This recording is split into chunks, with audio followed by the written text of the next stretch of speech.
That's beautifully struck. No race away. There's a long square as well. As soon as you beat the infield. Yeah, nice from Rossington. We know he is such a powerful, explosive type of batter, but this was just good timing. And as you say, Daggers, that long square, it can only help speed the ball up. Huge appeal and given. Successful this time. It's the third time Bottleman's tried to attempt the innovation, the little ramp over the leg side.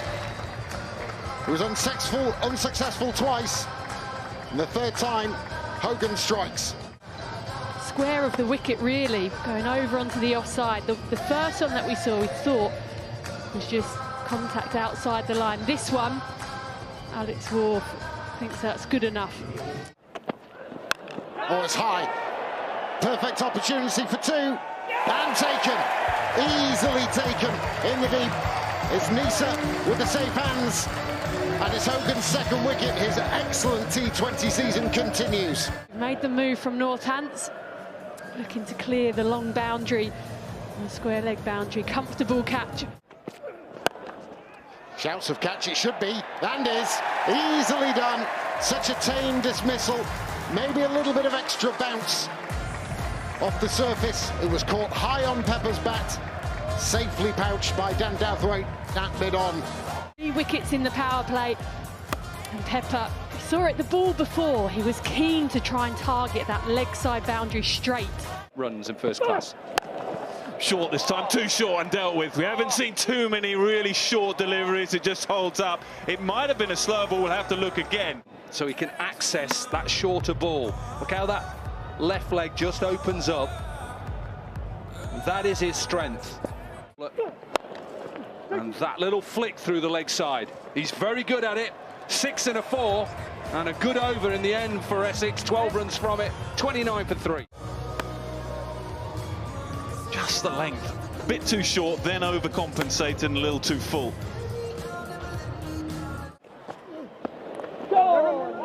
Helped on its way, goes very quickly. That will go for 4. That is the what we were talking about earlier. So short, straight, just using the pace nicely. Just shown how big the boundaries are square. Once you get it straight.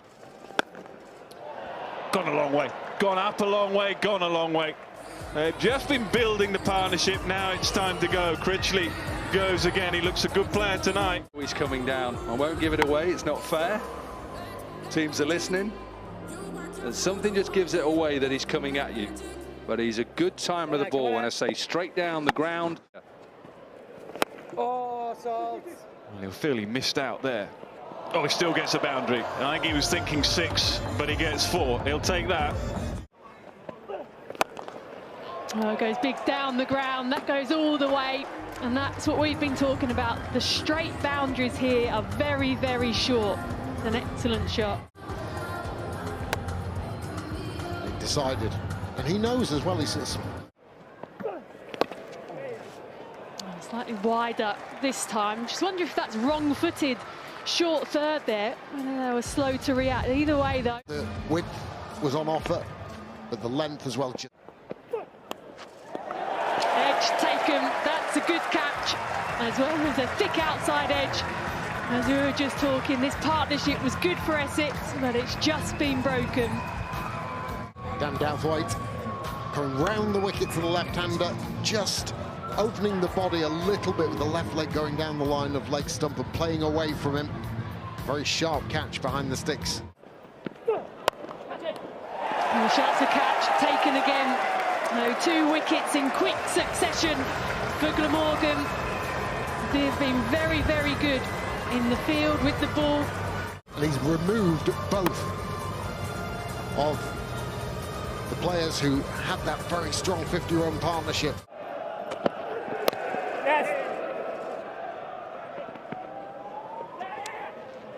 This could be out.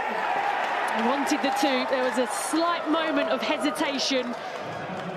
You know, Sam's coming back for the second. He's put in the full-length dive from where we were. Well, I always defer to you, the fielder. But I was with you. Yeah, absolutely. It was a brave, well, stupid second run, to be perfectly honest, because this is the shorter side of the ground towards the pavilion. It was hit firmly. It was going quickly. Nisa was very swift across the turf. Oh, edge taken. 2-in-2 for Glamorgan. Really, now Essex in a lot of bother. Good delivery, decent length, bit of tentative. No real foot movement from Harmer, just off at the edge of the bat and taken by Cook. Has he got enough off this? I don't think he has. Should be out, is out. Nijar decided that he wanted to go after Nisa. They've got a conditions that maybe just doing a little bit with the seam movement, but the lengths have been terrific. And again, they're hitting that hard length and getting rewarded. Has he got this in the gap? He has. The only poor delivery we've probably seen tonight from Dan Douthwaite is his last one of his spell. 18 overs gone, the 100 is up, 100 for 8 Essex. Michael Nisa into the attack. Does he get enough of it? No. So Allison decided that he was trying to go straight. And it's a simple catch in the end for the experienced Michael Hogan. And rather ball in hand or in the field in support. And they won't let each other down very often. Simple enough catch. Still happy just to flick, but he gets it in the gap. So a boundary to start. It's a good way to start. Can they get to 120? Clip the ball leg side, very strong bottom hand. That's one of his stronger areas. Tom Wesley, and they finish.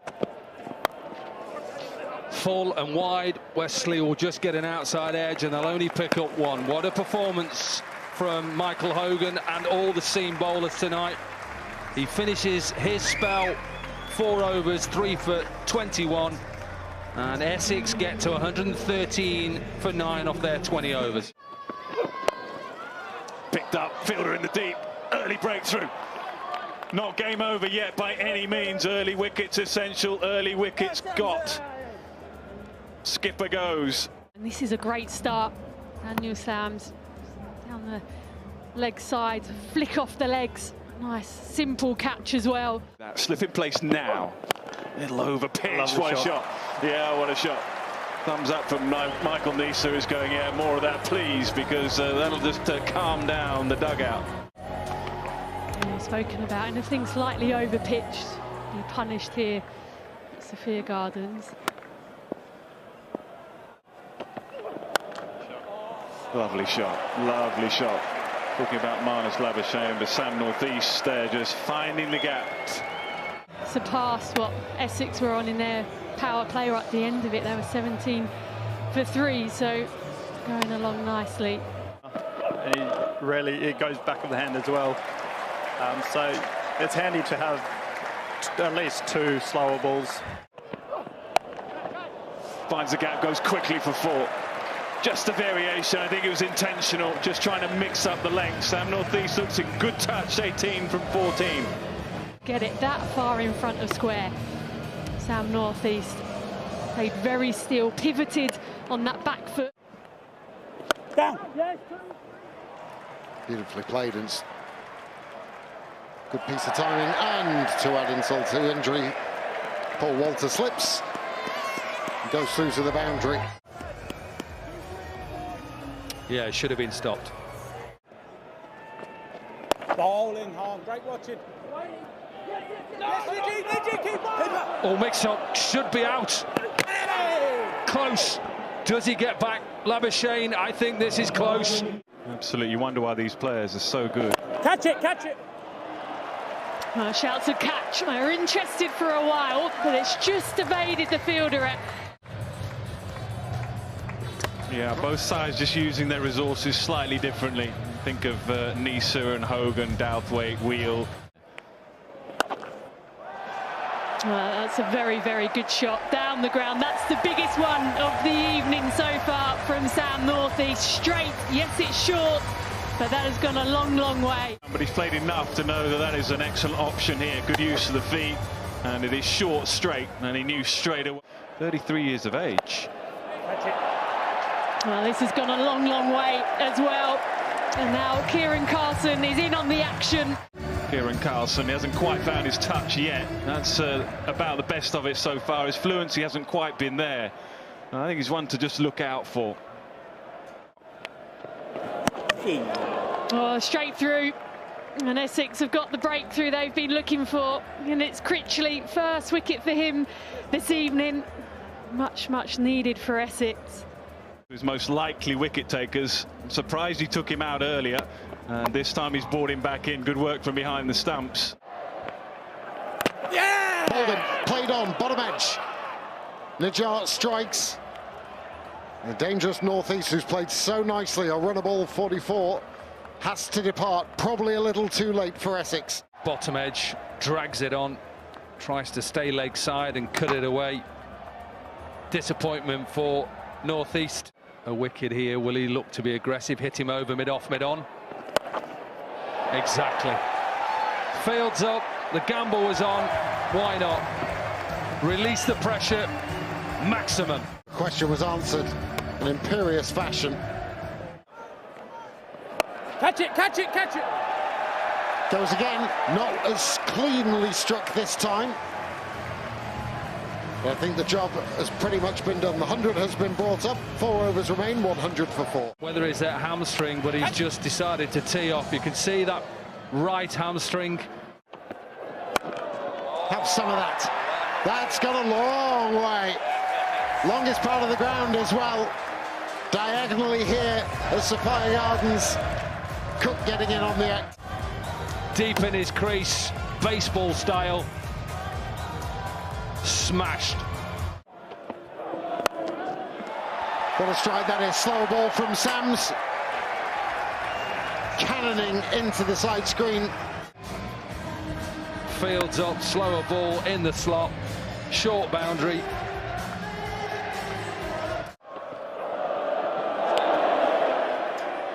No ball.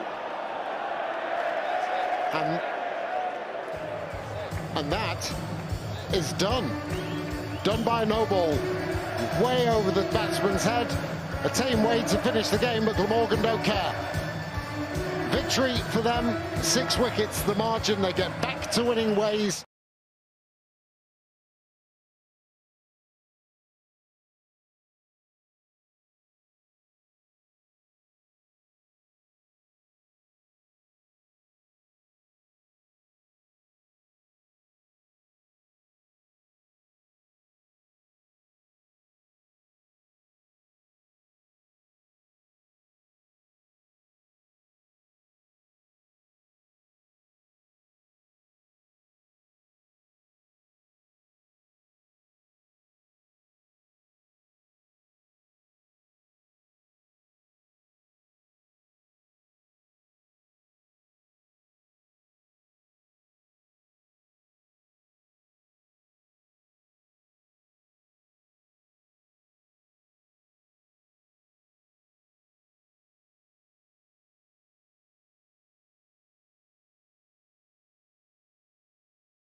Very good evening and welcome to Sapphire Gardens in Cardiff for this T20 Blast game between Glamorgan and Gloucestershire. Glamorgan having won 2, lost 3, 1 no result from their 6 games so far. Gloucestershire 2 wins, 2 defeats and a rain off as well. The initial news is that Gloucestershire have won the toss and, not surprisingly, with uncertain skies overhead, decided to bowl first. So Glamorgan put into bat. We expected the one change in the Glamorgan side, with Colin Ingram in for Marnus Labuschagne, the Australian having departed these shores for Sri Lanka to join up with the Australians this morning. So Colin Ingram plays his first T20 game of the year. He's been playing regularly for the seconds in this competition. But another change enforced on Glamorgan. Michael Neser, their Australian fast bowler, is out with COVID, and he's replaced by James Harris, who makes his first Glamorgan appearance for 10 years in this format of the game. So quickly through the sides then before we introduce our the rest of our commentary team. Glamorgan, Lloyd, North East, Ingram, Carson, Byram, Chris Cook, Douthwaite, Harris, James Wheel, Sisodia and Hogan. And Gloucestershire lineup: Hammond, Bracey, Cobain, Phillips, the New Zealander, Taylor, the captain, Higgins, Howell, Smith, Payne, Chappell and Shaw. No Nazim Shah, the young Pakistani paceman, is been recalled to his home country because of urgent family issues. So, full commentary here on BBC Sport Online and on the Glamorgan Club stream. We'll be joined by BBC 5 Sports Extra listeners later. Graham Wagg, former Glamorgan all-rounder, how are you looking forward to this one? Yeah, I can't wait. It's great to be back and thanks for having me. Haven't been here for a long time, so yeah, really excited to see the boys out there because, as you mentioned just now, the boys really do need a win, and tonight's hopefully the night. So the Glamorgan batters are out. Lloyd and North East in the dark blue and daffodil golds, Gloucestershire in the yellow and black shirts. It looks as though David Payne will be bowling the first over, and my co-commentator for this evening is Kenneth Davis. Thank you, Nick. Very good evening to you all. A murky night here in the capital. We did have a shower a few hours ago, so hopefully the rain will keep off for a few hours yet, so we get a full day's play, full few hours play, because the rain affected the last game, of course, against Surrey. David Payne, who has been called up to the England ODI squad, will start from the taff end and will bowl towards Glamorgan captain David Lloyd. This 7th game for Glamorgan in the Vitality T20 Blast competition, and Glamorgan eager to hit back against Gloucestershire. That one's left just outside the off stump, and it has been a bit of a stop-start campaign. 2 steps forward, 3 back in this T20 campaign so far. Yeah, and it's you know, this competition, especially 2020, it's almost like you can get into that rut, and you know, a couple of wins can really spark the boys back, and you get on that winning streak, and yeah, obviously starting tonight will be nice. Payne, left arm over the wicket, that's wide, and will be called by the umpire quite correctly. And we get the customary trumpeter in the background as well for good measure. Oh, batters in here, are they? They're all batters. Yes, Payne just starting his run up from that tough end far side. A few clouds overcast here. Payne comes in, that's digged in the block hole, and Glamorgan through David Lloyd will come through for a quick single. Yeah, he's a dangerous bowler, David Payne. He looks to swing the ball back. In fact, I think he's been one of the best standout left-arm seamers in the country for a long time. He's a very dangerous bowler in all formats, but especially this. He's got some good change-ups, and he looks to swing the ball back and hit the pads. And that was a nice start by David Lloyd. Even though it was a single, it was a nice strong start straight down the ground. Glamorgan 2 for no wicket in an orthodox field, as you can imagine, in this first 6 overs. The mandatory power play. In comes Payne bowls, and that's chopped down to third man, which it will be fielded, and just a single there for North East, who's been revelation, really, and a great signing for Glamorgan. Yeah, I just spoke about it off air before we just started, and I've played a lot against Sam, and he's a terrific player, and a lot more years left in him as well. So I think Glamorgan could have actually got himself a real bonus here, and because like I say, he's got a few years left in the tank, and he's scoring runs. Yeah, 3-year deal. Former England Lions player, probably should have, well, maybe should have had more honours. Here comes Payne from the Taff End Bowls, and that's driven for a single, quite tight that far side, but Lloyd scampers home and makes it, and it is a single. Glamorgan 4 for no loss. Yeah, could have been close, that, if it was a direct hit. Just watching him in warm-ups before, they look really sharp, Gloucester. It's something I know they work really hard on, as do Glamorgan, and I think most teams do nowadays. But yeah, Lloyd is a lot quicker over 10k than he is over 22 yards, I know.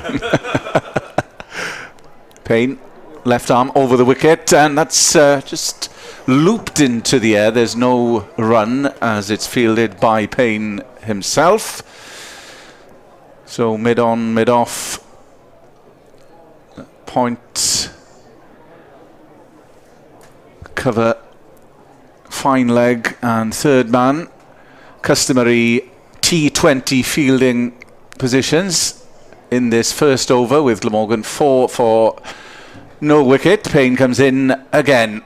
Bowls, and that's... this fell short. Yeah, it was a nick, but didn't carry through to the wicketkeeper. So that is the first over completed for Glamorgan, and they are 4 without loss here at Sapphire Gardens. I just think, just looking at the ball before that, with Sam looking to turn it into the leg side and a leading edge near enough went back to David Payne, and then a nick, that last ball just didn't quite carry. So I just think this early signs of how slow this wicket can be, and I think potentially Gloucester have read that well, because they didn't have a slip in, the first over. So maybe they've assessed it well, and I think Glamorgan now need to assess the conditions well. So it's Glenn Phillips to bowl the second over, the New Zealander, who's a bit of an all-rounder in every sense of the world, because he can keep wicket as well. Did some duties for Welsh Fire here last season, so he should be used to conditions here, as Phillips in the shades with no sun at all around, probably to get over the dazzle of the lights. Phillips bowls and hits Lloyd on the pad. Doesn't look as though there's going to be much pace in this used wicket, Graham. It doesn't, but that first ball just spun, didn't it? So, and it kept kind of low. So it'll be interesting to see how this plays. Phillips in again then to David Lloyd, second over, 4 without loss, and Lloyd's slog sweeps him out towards mid-wicket. It's parried by the man on the boundary, Hammond, and they'll go through for a single. Lloyd's highest score of 31 so far in this competition. He's usually started off with a couple of boundaries, but hasn't been able to kick on particularly. 5 without loss. Surrey managed 160 on this wicket on Sunday. Essex only 113 on Thursday, as North East off the back foot punches that one up to long on and goes through for the single. 6 for naught. 9 balls gone. Having said that, there's just a suggestion of a little bit of sunshine to go with the floodlights, as Lloyd pulls again. Didn't quite time that, but will get a single out towards sweeper on the mid-wicket boundary. The sweeper's then square leg come mid-wicket. And where's the other one gone, Graham? Where's the other outfield? Oh, he's down at long on. You got a long on in the deep square. Yeah, just tucked underneath us, well spotted. 7 without loss, second over here on BBC Sport Online, as North East looks to drive, doesn't time that at all, edges it into his pads, so signs that this is going to be tough going for Glamorgan, as Phillips bowls, and that's gone. That's gone shot. Big over mid-wicket. Sam North East with a fabulous pick up there. Smashed it away, and Glamorgan have their first maximum, and that will relieve the pressure slightly. North East has 8, Lloyd has 4, and after 2 overs, Glamorgan are 13 without loss. That was a great shot, wasn't it? That was an absolute massive hit. He's hit me for a few of them, I know. But no, look, we speak about the pitch quite a lot here, don't we? And it's been spoken about for some time. It could just be a slow nature pitch. Jamie Overton came out the other night and absolutely destroyed the bowling. So it can't be that bit of a wicket. We do speak about it on air and off air, to be honest, as players. But just going back off that shot, what a phenomenal shot that was to finish that over. And very little effort as well, but Glamorgan certainly needed that as Northey tries to up the ante, but it's from the far side. Payne comes in towards Lloyd, who chops it to the offside. There is no run. It seemed to be in the first 2 overs a bit of a slog for the batsman. He was coming slow onto the bat. Yeah, and again, it's sometimes you make it more difficult for yourself when you try and overhit the ball on these wickets and it doesn't come on. And I know someone like David Lloyd loves pace on the ball, so it'll be a good challenge for him tonight. Payne comes in, and that's straight over the bowler's head. Brilliant off drive, 1 bounce over the far end for 4, and fantastic shot once more. That's his strength. He hits so well down the ground, and anything short as well, he thrives on David Lloyd. So, yeah, early signs of, like I say, we just spoke about not timing the ball well, and then all of a sudden, bang, bang, and your innings can start to flow. So, no, what a shot that was. Glamorgan 17 without loss then in this 3rd over. David Payne retrieves that from the far side. Very little back lift, straight over the top. And they didn't have to run for that. 17 without loss. Payne ambles in from that far side. And that's pulled. That's a great shot. Brilliant variation. Has it gone the whole? Yes, it has. 6 runs for David Lloyd.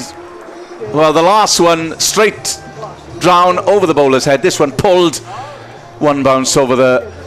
Well, no bounces, actually. Just missed the far boundary. And he's certainly going on at rate of knots here. It looked like a slow ball by Payne there. So, yeah, I think he's looking to mix it up straight away. And all of a sudden, Glamorgan scamper onto 21 without loss, and this will be a chase just past long on far side, and it goes all the way for 4. So this is a very, very good over for the home side. It is, and this is what it can do to the bowlers. He's played a great shot over mid-off, which was potentially a really good ball. Slightly shorter, slower ball, pulled for 6, and then that one he's whipped nicely off his legs. Looks like Payne went for the Yorker, so it's how hard this game can be sometimes. 25 now without loss. Glamorgan have gone on to all of a sudden Payne. That's chopped down towards 3rd man who's come in, and there will be a single. 26 for no wicket. A very profitable 3rd over for the home side. I think the challenge could be as well, Ryan Higgins and Benny Howell on this type of a wicket. We spoke about it a lot over the years. These slow wickets, they could be tricky to get away. So a good power play here is vital. And that's nicked, is it? It's dropped short again, I think. Yeah, I think it's just dropped short. Exactly the same as the one in the first over. It was a lucky carbon copy. It was a great take. Whether I'm not sure the Bracey is standing slightly too far back there. We can't quite see on the screen here, but it definitely dropped short. But he definitely nicked that. So maybe it's time for somebody, especially square of the wicket, to tell the keeper to come up a couple of yards. And I'm sure someone like Chris Cook, with his experience and on the balcony there, he'll be realising what's going on out there and taking this into the bowling innings of Glamorgan's. Yeah, James Bracey, the keeper, who's played for England as a batter. A couple of tests. Didn't really work out for him, but at 25 he's young enough to come again, and it'll be more spin, this time though in the shape of Tom Smith from this Cathedral Road end. He's bowling to David Lloyd, 17 not out, 26 for naught off 3, as Lloyd smashes that one into the covers, but straight to the skipper Jack Taylor, an extra cover, and there's no run. He hit it too hard, really. It's interesting that Gloucestershire have gone with a couple of spinners in the power play, because Glamorgan have been bowling virtually all seam in the power play this season. Tom Smith, left arm. This is driven through the covers, and Lloyd's got that one away. He's placed it nicely just to the left of Taylor this time, and he could do nothing to cut that one off. 30 for naught in the fourth. Just a great shot, that, wasn't it? Come down the wicket to a left-arm spin and whacked it through the covers. Just going back to how you mentioned going with a spin in the power play. I think they've just noticed how slow this wicket potentially is, and that's what they're trying. Here's Smith in again. Lloyd steps back and tries to pull. He hasn't timed that one. He'll just get the single out to mid-wicket, where Phillips is now fielding. Trumpeter livening things up. 31 without loss. Fourth over. BBC Sport Online. How high can he go? Nice to see all the kids in tonight. Some 1,400 kids from schools across the breadth of South Wales. As that's floated up in the block hole, Northeast drives to mid-off, goes through for the quick single as a throw at the stumps, but I think he was safely home. Schools from Newport down as far as Haverfordwest, and also a group of students from the Montpellier Academy in Bristol, and even more kids due in later in the campaign, which is always good. 32 for naught. David Lloyd on strike on 22. Tom Smith, his left arm, bowls, and that's slapped straight to cover again. So finding the fielders on a couple of occasions in this over. We call them slow bowlers or spin bowlers. I'm not entirely sure how accurate that is sometimes, as Tom Smith bowls another dart. That's off a leading edge from Lloyd out into the point area. They'll trot through for a single, but a better over from the visitors' point of view. 7 runs off it, and after 4 overs on BBC Sport Online, Glamorgan 33 for naught, Lloyd 23, Northeast 9. Yeah, I think that's a good over, actually. He finished off doing well there, Tom Smith. And I'd like to mention him slightly now, because he goes under the radar a bit, what he's done for Gloucestershire. He's a really, really wily customer. Every time I've played against him, he's really difficult to get away, especially in white ball cricket. So, again, going for 4 on your second ball, and then only going for 7 in the fourth over. I think that's a fantastic over there. Change from the far side, it'll now be Josh Shaw. So it was an expensive third over from Payne. 13 off it. Here comes Shaw, his first ball, right arm over the wicket, and that's punched through to long on for a single by David Lloyd. Nick, failing to mention that pupils from my former school are at present. Ysgol Ystlafera as well, from the Swansea Valley. So Glamorgan 34 without loss, a good confident start, and it could come down to that third over. 13 from it. If I'd read out the whole list of places, Ken, I'd been halfway through your over. Here comes Shaw once more, his second ball of the fifth. Oh, mistimed here, and it'll just be a single as Lloyd comes through. So they've certainly gone for it in this first 6 overs, and rightly so. You know, it's the way this game is going. It's not, you know, it's not rare now that you actually see 200 scores in 20 format. When we first started, it was 120 was a good score. So I think Glamorgan will be really happy where they are so far. You know, 35 for naught off 4.2 overs. I think it's a fantastic start. Shaw over the wicket, and that's Great hit. shot. Great shot over the offside. It's not going to get to the boundary, is it? No, not quite. And Glamorgan will come through for a second. Just a bit mistimed. Yeah, I think again, just potentially just sliced across the ball, and you know, and like I think there was a downpour. I think you mentioned before the start of play, not long. So it just shows the outfield looked really quick, where Dave Lloyd pushed one through the mid-wicket region last over, but there just seemed to just plug in the ground slightly. Yeah, safe over the covers though. 4-2 runs, 37 without loss. Here comes Shaw once more. Past the umpire comes in, bowls. That's caught, and they won't need to run for that. That'll go over the boundary for 4 runs over Long On's head. The far side, the taff end, another 4, and Glammy certainly racking them up here. They are. The crowds get into it, aren't they? This what it's all about, this format. And you know, I think David is 30 off 19 balls now. you know, I'm a good friend of Lloyd's, and it'll be nice to see him get a score. I think it's overdue, and you know what, he started really well now, 30 off 19 balls with Sam North East all there as well on 10. Shaw coming in once more from the far side, and that's driven into the offside. There is no run. Lloyd 30, North East 10. Glamorgan 41 without loss. We mentioned no Manus Labuschagne. He'll take no further part. He's departed with his national side to Sri Lanka, and Michael Nisa the other change due to COVID. So Harris comes in for him. Here comes Shaw once more. Bowls, and again slightly mistimed that time from David Lloyd, and there's no run towards long on. So Glammy ticking along.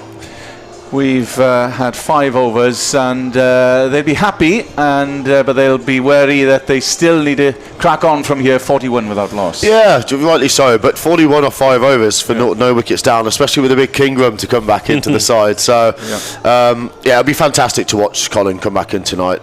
Again, I'm good friends with him. Love Marnus a bit as well. But it'll be great to see. You know, good luck to Marnus going away now with the Australian team. But it's really nice to see Colin back in the team, and hopefully he gets a good run.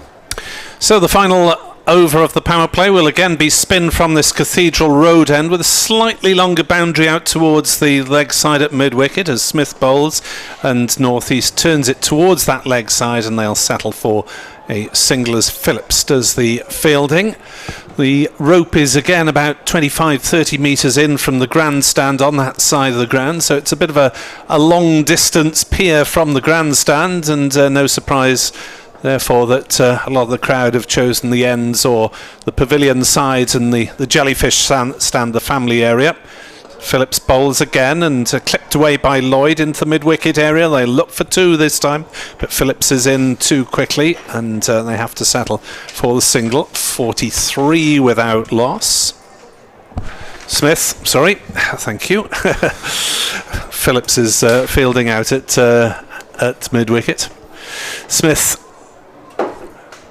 with the left arm, is into bowl. That's pulled away by North East. Again, out to Phillips at mid-wicket. Again, the single. So Smith's bowling darts, basically, isn't he, Graham? He is. He's trying to get out of this power play now, isn't he? And rightly so. You know, 1-1-1. He's bowling darts exactly how Al Prem does. You know, and it works really well in this format. So, like I said earlier, he's a really wily customer, Tom.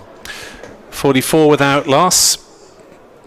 As down the wicket comes Lloyd, doesn't time it, chips it up towards Hammond at long on, single taken. So just the singles off the first 4 balls of this over. North East on strike on 12 not out. Excited buzz of the school kids around the ground as Smith bowls to North East, steps back, carts it towards mid-wicket. He's placed that one a little bit better. They may be able to come back for a second. They'll try it. They are safely back. David Lloyd turning on the gas as if he is dashing towards the penalty area for his beloved Wrexham. He runs that fast over to 10k. You would not believe it. No, but great shot. It was a good angle. Just show again the outfield slightly slow as well there, but it was a great angle by Sam. 47 for naught. North East to 14 not out. As Smith prepares to finish off the power play. North East hits inside, out over cover as he cleared them. Yes, just about. It'll plug inside the boundary on the pavilion side of the ground, and they'll come back for 2 runs, so 8 off the over. And after the power play 6, Glamorgan at 49 without losses. Phil Steele gets on the microphone, our BBC colleague. He's on the PA as well today, getting out and about. 49 for naught after 6. A little bit of luck, hey? And it's amazing. Sometimes this is what this game needs. Well, in any format, I suppose. A little bit of luck there by Sam North East, but I think Glamorgan has been fantastic. You know, they're really happy with this power play coming out of this now. It'll just be interesting how they go about it now. Whether they do carry on and real try to put the pressure and get a really, really big score, which I think they will. Really positive mindsets. I think that's something Matt Maynard has brought to the party, certainly when I've been part of the team. you know, the strike rate is hugely important to him, looking at batsmen, and hopefully Glamorgan can real step on the gas now with wickets in hand and post a big score. Another change from the tough end. This is Zach Chappell, and that is put away, and long on will cut it off for a single. They've not had much success from the far side, more so from this side in curbing the run rate. Yeah, and again, I haven't seen much of Zach Chappell, to be honest, but there's some good things being said about him with his pace and his height and everything else. So it'll be interesting to see how he goes today. But again, 50 for naught of 6.1. I'm really happy with that. Chappell on loan from Notts at the moment. Here he comes, right arm over the wicket, comes in past the umpire towards northeast, who works that one to on the onside towards mid wicket, and it's only a single. Restrictions over then in the 7th over, 51 without loss. Lloyd 33 northeast, 17. It is Lloyd on strike. As we welcome listeners to 5 Sports Extra to Cardiff. Here comes Zach Chappell in the bowls, and that's a full toss, and that's whipped round, and it's a free hit as well, I think. Gone. Well, that got the punishment it deserved, really. It did, and I think it has been called. I think it's a no ball free hit over waist high there. Just going back to targeting certain ends here, I don't know why, because it's near enough the same distance, but the River Taff end always seems to be the place no bowler wants to bowl. It's always the Cathedral Road end. But to be honest, I don't know the measurements, but I don't think being out there's that much difference. It's amazing, really. It is a free hit, that's confirmed.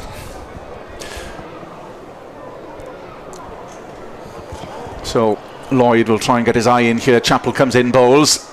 Better ball, but that's lofted right in the air. Is it going to clear the rope, or is it going to be caught? No, it's not. It's 6.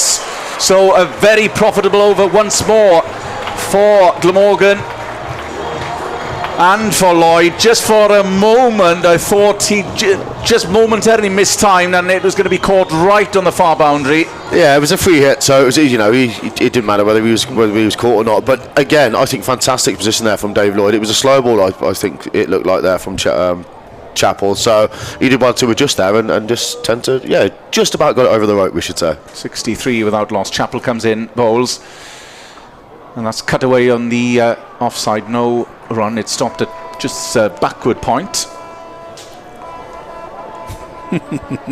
As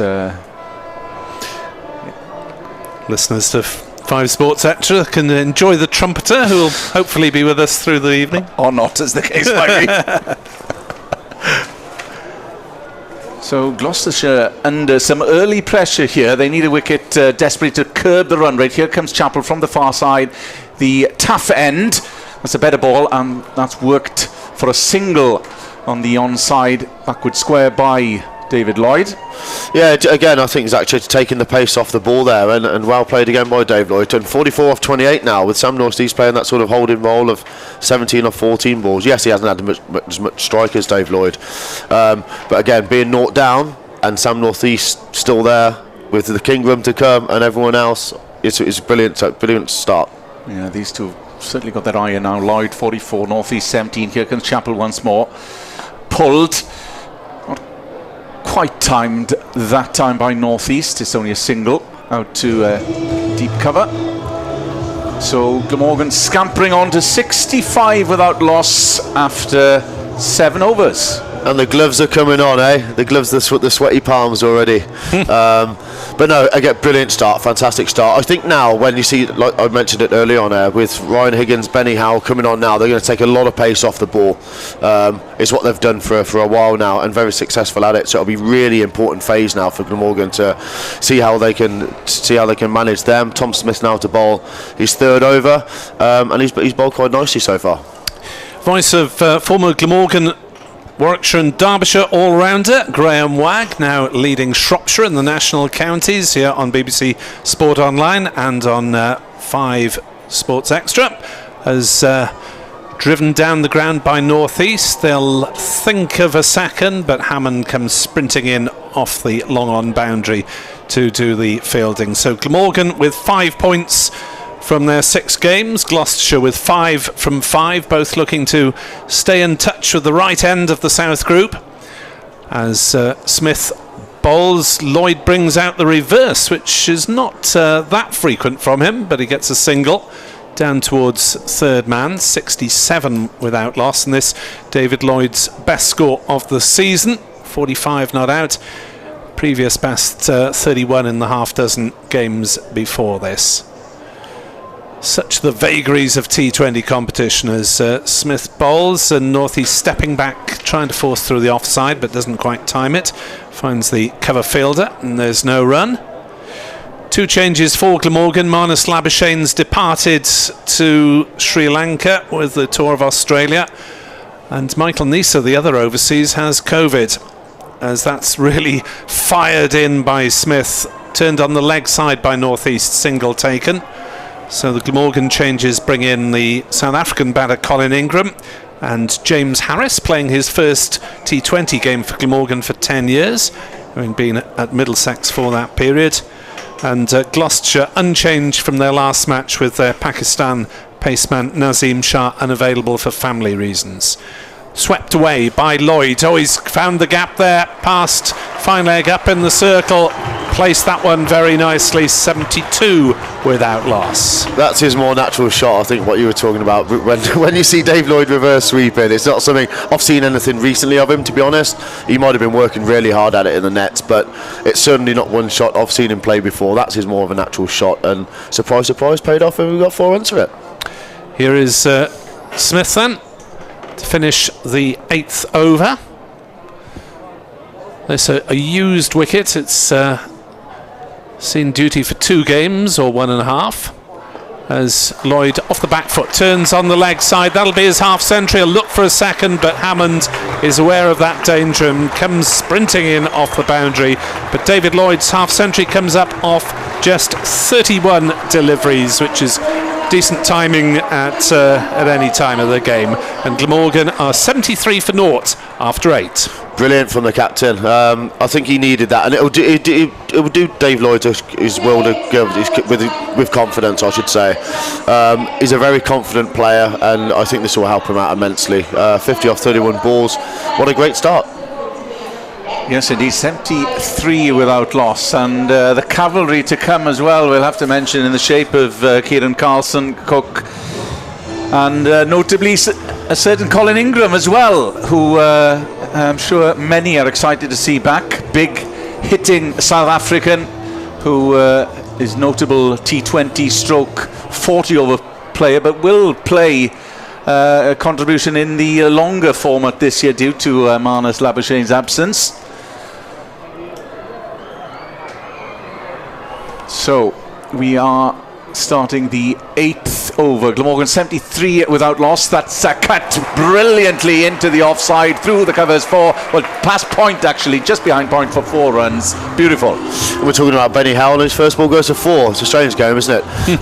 But going back, yeah, we've just mentioned, Colin Ingram and these pair, but the likes of, Chris Cook, Carlson, Douthwaite, Eddie Byron, we've got some big youngsters as well. And good youngsters, but some huge hitters of a cricket ball as well. So what a great start. We've set it up for these boys to come in later on and hopefully post a really big total. 77 without loss. Here comes Benny Howell in. Another change from that far side. That's worked into the onside. Long on will come around and cut it off just for a single. I think Marnus Labuschagne said in his interview, might have been with yourself, Nick, that it was plugging Nick there. But in terms of the youngsters that have been brought on, and certainly in your time here, yeah, it's great to see him out there now playing, and in front of a crowd and playing against really good cricketers as well.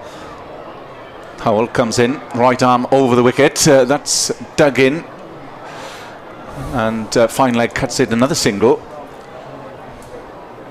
So, well, actually a leg by, so more of an economical start to its 9th over. Lloyd 55, North East 20. Howell comes in from the far side, reverse sweep over the top, over fine leg, And we were talking about variation. What a shot that was. Maybe he has been working it with Maynard behind closed doors this winter.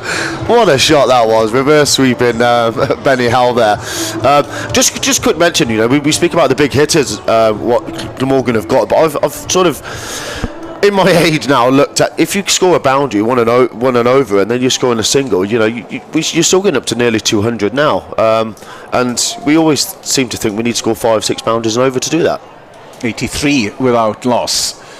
Howell, that's a better ball, and there was a sort of muffled half appeal, but over optimistic from the wicketkeeper, James Bracey. But there is no run. So they've chopped and changed from the far side being the tough end. And nobody quite has found their rhythm. After what we were worrying, that was a sluggish start in the first 2 overs, but then that third over, Glamorgan scored 13 from it. That's cut, but it's cut off at point. There is no run. So better over that time, certainly from Benny Howell.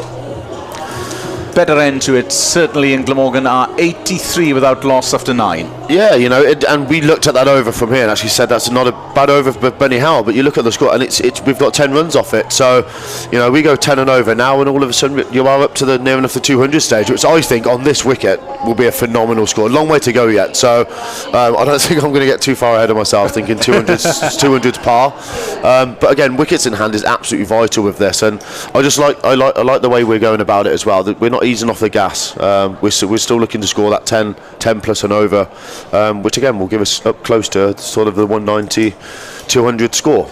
Jack Taylor, who's only bowled 1 over so far in the competition, the skipper's going to use himself and his off breaks as North East turns the first ball away on the leg side for a single. 84 without loss. Jack Taylor having to remodel his action mid-career. Yeah, I think he's turned to like sort of little leg spinners, hasn't he? Because with his off spin, he was the off spin was a bit dubious at times. So we'll see if he turns it at all. As Lloyd plays the next ball gently on the leg side for a single. Still listed in Playfair as an off-break bowler, but that may be somewhat out of date. As he's just conceded a couple of singles to start with. 85 without loss. As Sam North East maybe will look to kick on now or just give the strike away. He's flat batted that one into the covers, but straight to Howell, number 13, Bordeaux born Benny, and there's no run. So Lloyd dominating this partnership as North East tries to join in. He's hit it up towards long on, that won't quite carry, and they'll come back for 2 runs as Hammond have a good go at that. And they'll come back for a couple, but that was the nightmare length for a fielder, wasn't it, Graham? It was a great effort, in fact. They're dangerous at times. It was sort of a yard in front of him and could have easily popped up and wiped a couple of teeth out. 87 for naught. Next delivery cut through the offside, but there is a sweeper on the boundary away to our left in front of the pavilion. Single taken, 88 for naught. So this wicket looking certainly more batter friendly than it was in its first game last Thursday against Essex, as next delivery worked away on the leg side nicely by Lloyd. They might run 2 here to the edge of the circle, but the bowler himself sprints back and does the fielding at mid-wicket. So a decent first over by Jack Taylor from the Gloucestershire point of view, and at the halfway mark, Glamorgan at 89 without loss off 10. It was a fantastic start, and you don't necessarily see Jack Taylor as a bowler in this format, perhaps sneak in with the odd over here or there, but to only go for 6 off his first over was a fantastic effort, and also just potentially now they have sussed the wicket, and it looks like they're going to take a hell of a lot of pace off the ball. You know, with Smith, Shaw, Chappell didn't have the best over going for 16, and now Taylor coming on bowling spin. So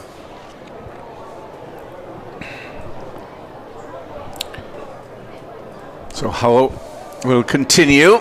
Not timed by Lloyd. It'll just be a single. They thought about a second towards long on as he scampers in. Just those dark clouds hovering, that's the last thing we want here above Sophia Gardens. On Nick will have to use his maths in preparation for the Duckworth Lewis. Oh no. No, we do get a print or a list of scores sent to us and try and decipher it.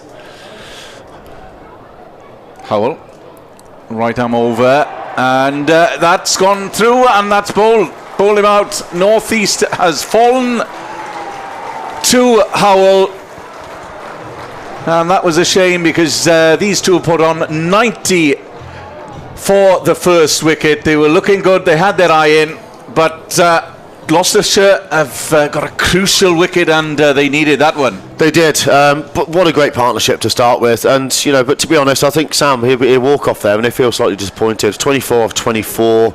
It looked like a back of the hand slow ball, which Benny Howell supposedly has 14 different slow balls, but I'm not too sure about this. How many did you have, Graham?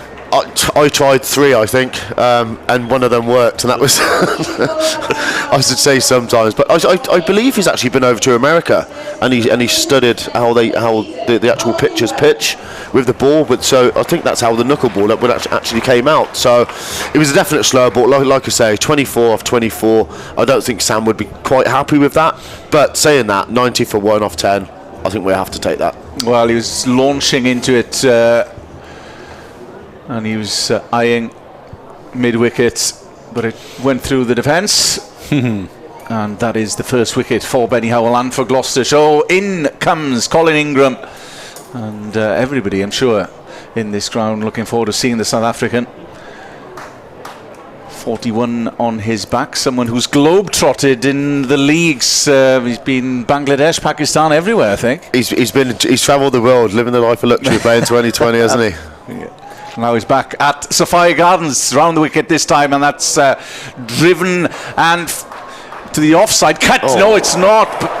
Well, poor fielding on the boundary, deep cover. It was Glenn Phillips who tried to cut it off, and it went straight through the gate. Yeah, he should have cut that off, really. I think the standard's now set, but gee whiz, what a start that was by the Kingram, eh? The 4 off the first ball. I don't think he's going to stick around here. He's going to go for it, and in comes Howell, round the wicket. That's a worked leg side, but it's cut off at mid-wicket. No run. Just interesting to see how, if at all, that will curb Glamorgan's momentum. As Howell starts his run-up and meanders in from the taff end, round the wicket, and Ingram tried to make room for himself, but just dabbed it down, and is cut off by Howell himself. Yeah, we say dab, and it did look like a dab, did it? But it certainly shook Benny Howell's fingers as the power he hits the ball at. His wrists and forearms, and his nickname is the Farmer. I think he's just such a naturally strong South African-born farmer, and his forearms gives him so much strength to hit a cricket ball. Howell comes in past the umpire, bowls, and that's worked away on the leg side. Round comes long on, and Glamorgan again will have to settle for a single, which means that they move on to 95 for 1, and we've completed the 11th over. Yeah, I hope, with Colin going out, and there's been a lot of hype I've seen on social media about him, and I know he'll feel it deep down, what a lovely guy he is, and he'll feel the pressure, regardless if he's played for his country, he's travelling the world, playing 2020, he'll want to go out and put a show on for Glamorgan tonight. He loves this place, and there's been a flock of crowd coming in, but what a great start that was by him. He just needs to make those scores a bit more regularly than last season, where he had one big innings, a 75, and not much in the other 9 or 10 knocks that he had for Glamorgan, but he was in good form in Bangladesh against some decent quality international bowlers. First ball of this over from Taylor is clipped up to long on for a single. Got 89 and a 90, playing for the Sylhet Sunrisers, facing bowlers like Moeen Ali, Sunil Narine, whom Glamorgan have faced a couple of times, Mujibur Rahman. So no slouches there, as Lloyd brings out the reverse once more, and this time hits the point fielder, and they go through for the single. 97 for 1 in this 12th over, but at least Glamorgan will have plenty of wickets in hand going into the the final stages. As Ingram eyes up the pavilion greedily. I've seen him hit one onto the roof of the pavilion. That's a low full toss though. It's driven up towards long on, and just the single there as it's fielded by Cobain down to our left in front of the National Cricket School.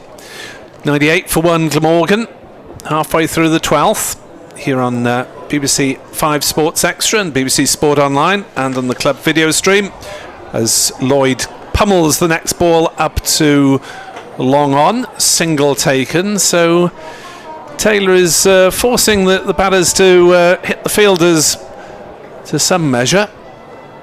Quite tidy so far, 10 balls for 10 runs. Colin Ingram on strike, comes down the wicket, swings, mistimes it, hits him on the pad or the glove and rolls back down the wicket. I thought that one was heading for the dressing room. That was the ball as well, wasn't it? It was perhaps one of Jack Taylor's worst balls, and I think Colin actually tried to put it into Cardiff City Centre. Taylor bowls, Ingram steps back, plays that one through the offside for a single, so he will retain the strike. Just 5 off the over. Taylor will be pretty happy with the impact he's had for his side, leading his side out. Glamorgan are 100 for 1 off 12, with Lloyd 64 and Ingram 8. Good over again, wasn't it? It'd be interesting to really see you guys. Like I say, it's my first time being here this year, so it'll be interesting to see what sort of scores you think we're happy with here with 8 overs to go. Got to aim for 10s at least, 70, 180. I agree. Yeah, and which will be more than usual power here at Sapphire Gardens, but given they've had such a good start and with all these wickets in hand. Although Taylor seems to have steadied one end as Howell comes in as well. He continues from the taff end, that's chopped through, but there is a deep cover protecting the far boundary. Glamorgan 101 for 1. Just the 5 runs then from the last over by Jack Taylor, their captain. The run rate 8.3 currently. As number 13 Howell comes in far side, and that's again reverse swept brilliantly over fine leg. Fantastic shot once more by David Lloyd. And he's on fire as the fire goes into the air here at Sapphire Gardens. He has, and I think he's played Benny Howell fantastically well. There's always been a lot of chat about Benny Howell when he comes to Glamorgan because the nature of the slowness potentially of the wicket. And I think his stats here would be pretty good. I haven't got them to hand. But just having that enough and just get down on one knee and reverse sweep him twice is fantastic. Just over Josh Saw. And that's caught and bowled. Straight down to Howell, and that is a shame. And a brilliant innings comes to an end. He looked to have struck it sweetly, but straight into the palms, the grateful palms of Benny Howell, and it's a second wicket for Gloucester. Yeah, fantastic. What a great innings that was. He's going to be really disappointed walking off a knuckleball again by the looks of things on the screen. And it was there to be hit straight down the ground. Unfortunately, he hit it straight back at Benny Howell, who's got a safe pair of hands. Yeah, 105 for 2. Standing ovation for David Lloyd. I'm sure there's tinged with slight disappointment. He'd been looking to move on, to power on, but it was a fantastic 68 from 43 balls, struck sweetly, but taken as well by Benny Howell. It was, yeah. Again, you can't mention, after a couple of fails in this game, especially T20, it can almost get you a bit in bit of a rut. And to get out of that tonight, struck the ball cleanly from ball 1. And like we mentioned now about the big hitters coming in, Chris Cook. Now this guy can hit a cricket ball, so it'll be interesting to see how he goes. Because if him and Colin gets going, you could be talking at a really big score. Yeah, former captain, of course, Chris Cook. Promoted ahead of Kieran Carson, who's been coming in before him. Yeah, it's interesting, isn't it? Because Kieran, I think, has been striking the ball pretty well as well, watching a few of the live feeds, so it'd be interesting to see the reason behind this. Chris Cook facing his first ball from Benny Howell, and that's straight down the ground. There's no run. It's fielded by Howell himself. Been another great player, great service, Chris Cook, for this side.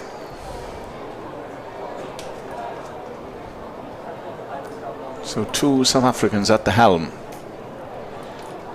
Howell in, That's, well, try to work it on the onside again. There's no run, so this is a good over for Gloucestershire. It is, and he's took the pace off every single ball this over. And, you know, he's gone for 5 and with the wicket of David Lloyd. So, again, I know I keep mentioning it, but, you know, the guys who aren't here not watching, it's interesting to see how these bowlers go on the slower wickets themselves. And I think there's been 9 slower balls bowled from Benny Howell.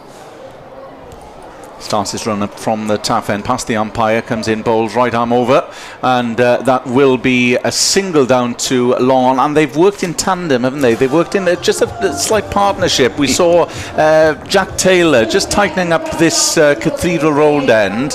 And you've got to work as partnerships, haven't you? Yeah, well, I think there's just been 4 overs on the bounce there. Like you say, just bowled in partnerships. We talk about batting in partnerships, but bowling's just most important as well. And again, pace off the ball. I think Phillips now is coming back onto bowl, so I'll be interested to see how he goes. I think the reason behind this was with Colin Ingram and being a left-hander, wants to potentially spin the ball away from him rather than Jack Taylor spinning it back. But then you've got Chris Cook to deal with as well, who's a right-hand batter, obviously turning the ball back into him. So I think it's time for Chris to have a little look at Phillips, and potentially he can punish him over mid-wicket side, because he hits the ball miles over that way. So 7 left for Glamorgan, 106 for 2. Phillips bowls, and a big swing and a miss from Chris Cook to start the over, as Cook may be targeting these shorter straight boundaries. Gloucestershire with 3 back deep on the leg side, just 1 up in the circle at fine leg.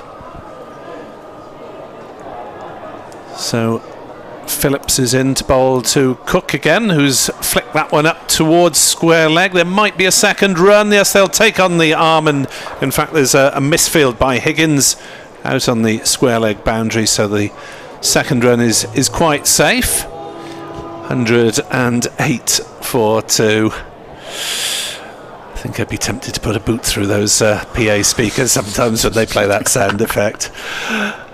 As Phillips bowls to Cook, who smears it away on the leg side. Just the single. Cleanly fielded this time. 109 for 2. So the boundary's drying up a little bit for Glamorgan as Gloucestershire's attack gets the measure of this wicket. Ingram on 9. Now can he find that pavilion side, the slightly shorter side of the playing arena, as Phillips comes around the wicket. And Ingram works it on the offside into a gap for a single. 110 for 2. So this is a fabulous job being done by these bowlers to drag things back. It is, but I think Ingram's played a good role here the last sort of 3-4 balls to just give Chris Cook sort of 3 or 4 balls to get in, and then I think Chris Cook, you'll see him now try to explode. Phillips bowls, Cook drives hard out on the leg side up towards long on, but it's fielded by Zach Chappell down beneath us at the Cathedral Road end, and again it's just the single. Nelson on the board, 111. Foot off the ground please, wherever you're listening or watching, as Phillips bowls to Ingram, who punches up towards long on. He hasn't cleared him though, and he's caught on the boundary. So Colin Ingram's comeback to Glamorgan's first team ends in something of an anticlimax. He's gone for 10, caught Cobain, bowled Phillips, and Glamorgan 111 for 3 in the 14th. He just didn't middle it, did he? You know, it was time to go. You know, with 6 overs to go after this, only being 2 wickets down. I think Colin really did have to try and take it to him there. Unfortunately, that is the game. You know, another ball, another day that's gone out the park for 6, and we say what a great shot. So unfortunate there, but like you say, there's a hell of a lot of batting still to come for Glamorgan. So yeah, I'll say 1, potentially 2 other partnerships now. You know, because Kieran Carson's coming in with Douthwaite, who can hit a huge ball, and Chris Cook as well. So yeah. Eddie Byram is the new batsman though, because Glamorgan are looking to keep this right-left combination, I guess. Yeah, it's been mentioned and been done around the world, isn't it? It's something that potentially wasn't never done, talking about it or even thinking about it going back a few years, but it's certainly coming to the game now, and rightly so, especially with guys who are spinning the ball away and spinning in. Obviously they've got a left arm spinner, a leg spinner and an off spinner, so I think they're just trying to mix it up slightly. Howell, who's taken the wickets from the far side, will continue, and certainly, as Nick was mentioning, runs have dried up, and you could sense that wicket was coming. due to the pressure exerted by both bowlers. It's what pressure does, isn't it? You know, the dot balls and the ones and 4 good over, well, 5 good overs after that over on the bounce. So, and it creates chances, and you know, they took it. It was an easy catch in the end at long on. Last 3 overs, 5-6-5 in terms of runs conceded. There will be 1 conceded, just the 1, chopped to point. But this is a good comeback, if we can call it that, comeback of sorts by the visitors. Yeah, it's the sort of pitch as well, you know. I think when you're in here, and it's a slow-natured wicket, it's when you're in and you've faced a few balls, you get used to it. To go out there and try and hit it from ball 1, hitting 6s, and that's why now, potentially looking at the 180, 190, how we spoke about sort of at 7-8 overs time, I think we've got to slightly to reduce that by looking at the nature and how they've bowled. The first ball that Eddie Byram will face, they crossed in the changeover, so round wicket comes Howell bowls, and that's worked on the leg side, just a single. Well, they pondered the second, but it was never on. 113 for 3 in the 15th. Byram and Cook out in the middle for Glamorgan.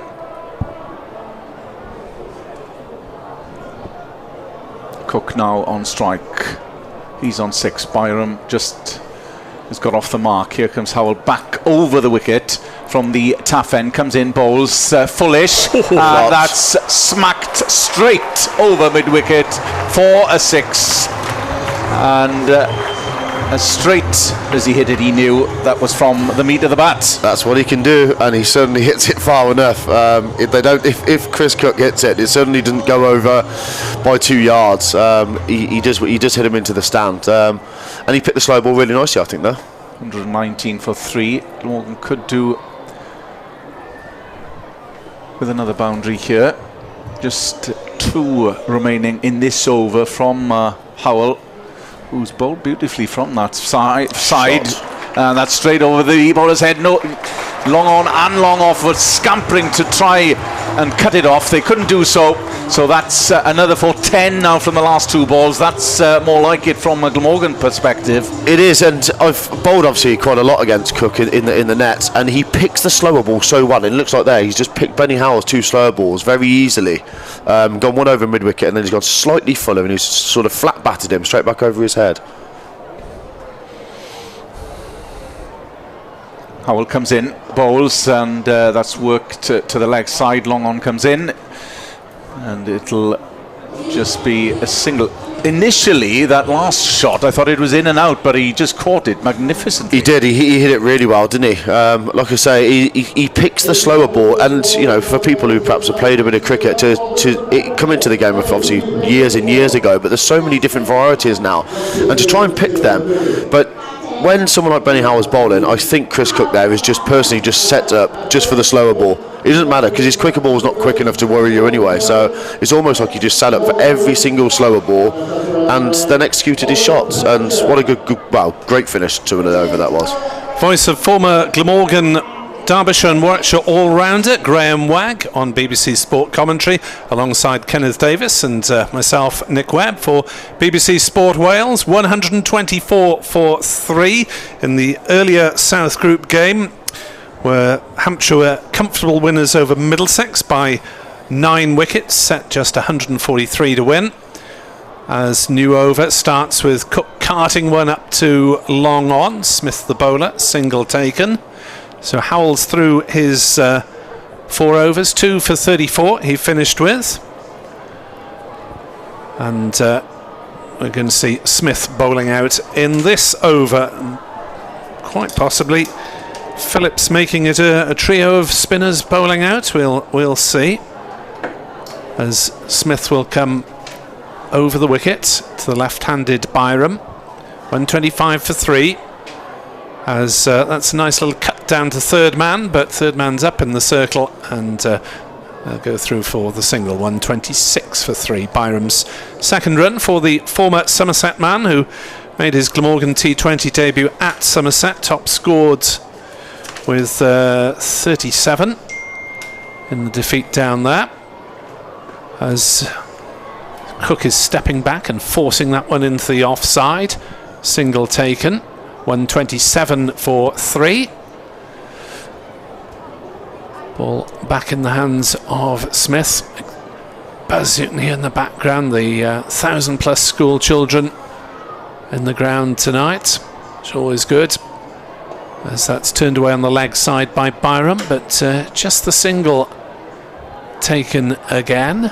128 for 3 Glamorgan. 4 overs to come after this one. We were talking about 180 earlier as a potential Glamorgan target, but I think they'll do well to get to 170 from here. With Gloucestershire putting the brakes on. Oh, this one's hit up in the air by Chris Cook. Who'll get underneath it? It's gone up a long way. Bowler's there. Smith takes the catch. He'll go down as caught and bowled. He was actually about 20 metres towards mid-wickets when he took the catch. Cook has gone for 19. Glamorgan 128 for 4 from 89 for no wicket at halfway. Graham Wagg, what's happened? I think they're bowled well. We can't take nothing against. Colin got caught on the boundary, that top edge. David Lloyd whacked one straight back to Benny Howell, which was another fantastic catch. But that was a great catch. I know people can't see it at home, but I potentially can on the stream. But to catch it running back off your own bowling into mid-wicket, and again, I mentioned Tom Smith earlier. He's a bit of a wild card in this format, and he's proved me right again. He sort of goes under the radar. Not many people perhaps potentially have heard of the name if you mention him in county cricket, but he does a fantastic job for Gloucester. Yeah, been with them since 2013 after a brief tour around the southeast of England with Surrey, Sussex and Middlesex before his career really took off with the Shire. 128 for 4 then. Last ball of the 16th over. Here on 5 Sports Extra, BBC Sport Wales Online and on the club stream. As Smith bowls and new batter Douthwaite turns it away on the leg side. They'll take a single out towards mid-wicket. 129 for 4 Glamorgan after 16 of their 20 overs, and the breaks remain on.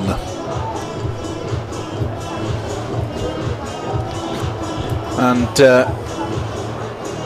it's Douthwaite who's come in, not Kieran Carson. They're still trying to plod on in terms of this run rate. Yeah, I mean, Carson, all right, he's averaging 20, but I suppose Douthwaite is potentially a bigger, muscular hitter, but Carson, he's got a reasonable strike rate of 126, maybe. I thought Douthwaite's just more likely to land the big blows, Graham. Yeah, and he is. I think he's done it quite a few times, hasn't he? Certainly when I've played against him, and he did a really long ball. But so does Kieran, and I suppose a fortunate position for Glamorgan to be in. They have got the big hitters to come. Payne comes back into the attack, left arm over. That smack tie by Douthwaite, straight over, long on. And there was no doubt about that. He caught that one right from the middle of the bat. Fantastic shot from Douthwaite. And, we were doubting why he was put in the minute. I wasn't doubting it for 1 minute. I certainly wasn't doubting him, because he, again, like I say, he can hit a monster of a ball. And what a start. That's quite a big hit down there as well. And the shoulder soon went back from down there. You see his chest puffed out.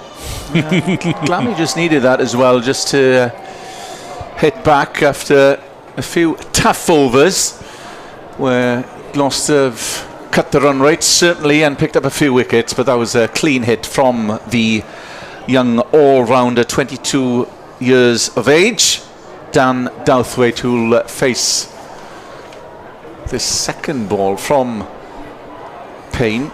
Comes in over the wicket. And he's bowled him. Well, he was trying to repeat, and that's gone straight through the defence, and Payne strikes, unfortunately, and Douthwaite falls. Inside edge, I believe. It was interesting there, just seeing David Payne. He just brought up his deep square and dropped out, so he had 2 points. So knowing as a fellow left-arm bowler, his way he was going to try and hit the wide line on the offside, bowling Yorkers after his first ball dispatched, bowling a good length to Dan Douthwaite. So good execution again. I think you have to get to David Payne, and slightly unlucky, you should say, for an inside edge, topping it onto sort of middle and off stump. Action-packed innings, 1 6 and out. That is Dan Dalthwaite. It was. Just watch it on replay. It almost hit sort of pop increase and hit the wide line. And, you know, he altered his field and he executed well. So Glamorgan slightly stumbling, as we mentioned. They were, 89 for no wickets after 10. They are now 135 for 5 in the 17th, 16.2 gone. So they need to get a few boundaries, one would suggest, in this last 3 overs to end with a flourish. As Payne starts from his mark, far side, left arm over the wicket, comes in from the taff end, bowls, that's full, and it's a good ball again by Payne. Yeah, he's reverted to Yorkers now by the looks of things, and rightly so. These two, they do hit length very well, and it's still one of the best. It's still one of the best balls in the game. If you can nail your Yorkers, they certainly can't hit it for 6. Well, some people can nowadays, but it's still one of the best balls to bowl. And Tim Payne's, he's executed twice. David Payne, I should say. Payne into Carson. That's an edge, and it's going to be cut off. There was a man out, and it was Josh Shaw. At third man just outside the circle. So Gloucestershire looking to tie things up. 135 for 5, 2 balls left of this over. Payne starting his run up, meanders in from the far side past the umpire, bowls, and was that a wide? No, it wasn't. Just for a minute, I thought the umpire was going to look at it as Carson tried to chop it into the offside, but mistimed, and there's no run. 6 wicket ... It's an interesting game, this. Yeah, more than an impressive over from Payne, who had a slightly shaky start, but he's come back strongly. He has, and he's just reverted again, I think, to 2 deep points going out and his deep square leg coming in. So I assume another wide Yorker. Pitched up, and it's chopped into the offside by Carson to deep cover, and there is just the 1 run. 136 for 5 as we complete 17 overs in the Glamorgan innings. Graham Wagg watching on BBC World Sport and 5 Sports Extra. What, Graham, would be the messaging now in this last 3 overs? Well, I think it's, we don't need to mention what's the message. I think it's more the fact of 1 big over, and it's, there's still a couple of batters to come in, very capable to do so. Can certainly change where we were looking from, sort of the 190, and now we're saying sort of 150. To you never know. 1 big over changes everything, as we're aware. So looking at the stats, I mean, it's really only Lloyd who's put the foot on the gas today for Glamorgan with 68 off 43. Everyone else has found scoring slightly more difficult. Glenn Phillips will bowl his 3rd over in the 18th, and this is hoiked away on the leg side. It'll be caught at mid-wicket. Kieran Carson is gone for just a single. It's 136 for 6 as Carson didn't get a clean bat on that one. Scooped it up, and mid-wicket Hammond took it comfortably, running in. 136 for 6. Since David Lloyd, everyone else has found it really difficult. They have, and it's strange because, talking to people and around the ground, David Lloyd has been struggling himself, and all of a sudden something switched. I would like to say, that was a poor ball that should have got dispatched. He was just mistiming again from Kieran Carson, but it's always been potentially the way here with the new ball up top. So that's something Glamorgan's going to have to be aware of as well. It's generally a nicer place to bat. Former Glamorgan, Derbyshire, Warwickshire all-rounder and Shropshire captain, available on a national counties ground near you. Graham Wagg, 136 for 6. Who are you playing this week, Graham? We've got Cambridgeshire this week. And where is that? That's good question. Home or away? We're at home. You put us so under pressure there, didn't you? I do know. I hope you know by 11 o'clock on Sunday, anyway. Here's Phillipson round the wicket to James Wheel, the new batter, who cuts down to short 3rd man. They'll go through for a single, so it's 2 left-handers at the wicket now. 137 for 6. Wheel, tall man, long levers, as they say. Signed from Durham a couple of years back. As Phillips to Byram, that's wide outside off stump, and will be signalled so by the umpire who'd forgotten where the scorers were there, Mr. Blackwell, and did a complete rotation. 138 for 6. Phillips bowls, hit inside out, over extra cover. It's not going to go all the way, I don't think. It'll plug. Hammond knocks it back. It's a couple of runs to Eddie Byram, who moves on to 5, and the total on to 140 for 6, with 15 deliveries left of this innings. It was a fantastic shot, wasn't it? It was unfortunate not to go for 4. That it just plugged, but good captaincy, though. Bringing on an off spinner now, 2 left-handers in, spinning away from him, because there was a bit of spin as well. Yeah, feeling it's slightly softish outfield, as that's faster from Phillips, fired in. Byram tried to run it down and missed it through to Bracey. No run. So Phillips round the wicket to the left-hander, and Byram smears a full toss away on the leg side for 4. Buffet ball, that one, a rare one really from the New Zealander, but Byram made the most of it. 144 for 6. It was the first bad ball I think he's bowled, hasn't it? He's bowled brilliantly up until now. But yeah, I like the look of Eddie Byram. I haven't seen that much of him, but when I have seen him, he looks a really good cricketer. Next delivery coming shortly. Ball quickly back with Phillips, who works away on the ball. Good luck with that, sunshine. As there's a swing and a miss. There's an appeal for a caught behind, as Byram threw the kitchen sink at that one, but no contact with bat on the way through. 144 for 6 here on BBC Sport Wales Online and on 5 Sports Extra. Nick Webb, Graham Wagg and Kenneth Davis. Yeah, thanks, Nick. So 2 overs to go then for Glamorgan to get their score up to what, well, 165 would be decent from this position. As mentioned, we were contemplating 180 at one point, but the run rate certainly lowered once those partnerships got going, from a bowling sense, and the wicket started to tumble. So it's going to be Payne to continue from the taff end. Glamorgan 144 for 6, comes in left arm over the wicket, and that is chopped into the offside by James Wheel. Just the single then as they go through. I think at the start of play, like, if you look at the nature of the wicket, and I think the scores that have been here, if you said 165, 170, I think Glamorgan would take that. So yes, potentially disappointed with the start we had, but if we get up to 165, I think that's not a bad score. Payne, who's just been called up by England, comes in, and that's worked away to the leg side. They're looking for 2 runs. They'll come back. We'll call for it. It's going to be tight, and a direct hit, and I think he would have been struggling, but they come back and just momentarily, I think the ball would have won the race there had it struck, but they come through for a second, and every run counts at this stage. 147 for 6. So Payne will face Eddie Byram. Bounced in short, pulled, but there's a man out deep square. Didn't quite get hold of that one, did Byram, so it's a single. 148 for 6, 3 left in this penultimate over for Gloucestershire.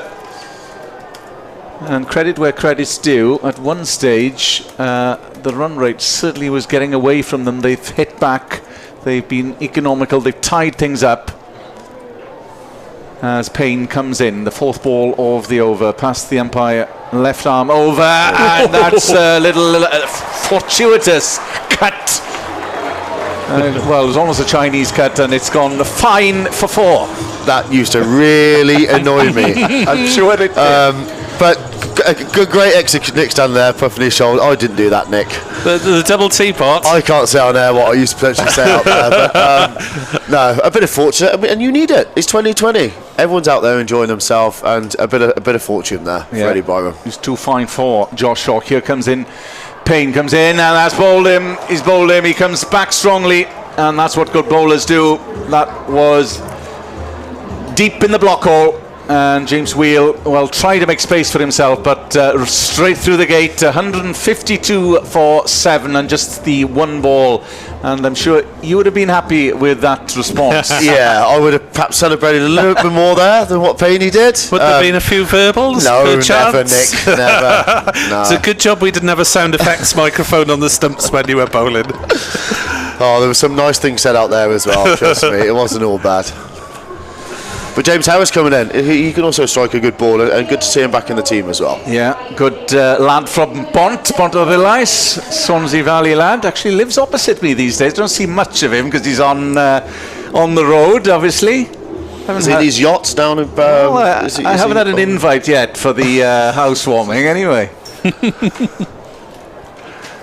But he's a nice lad.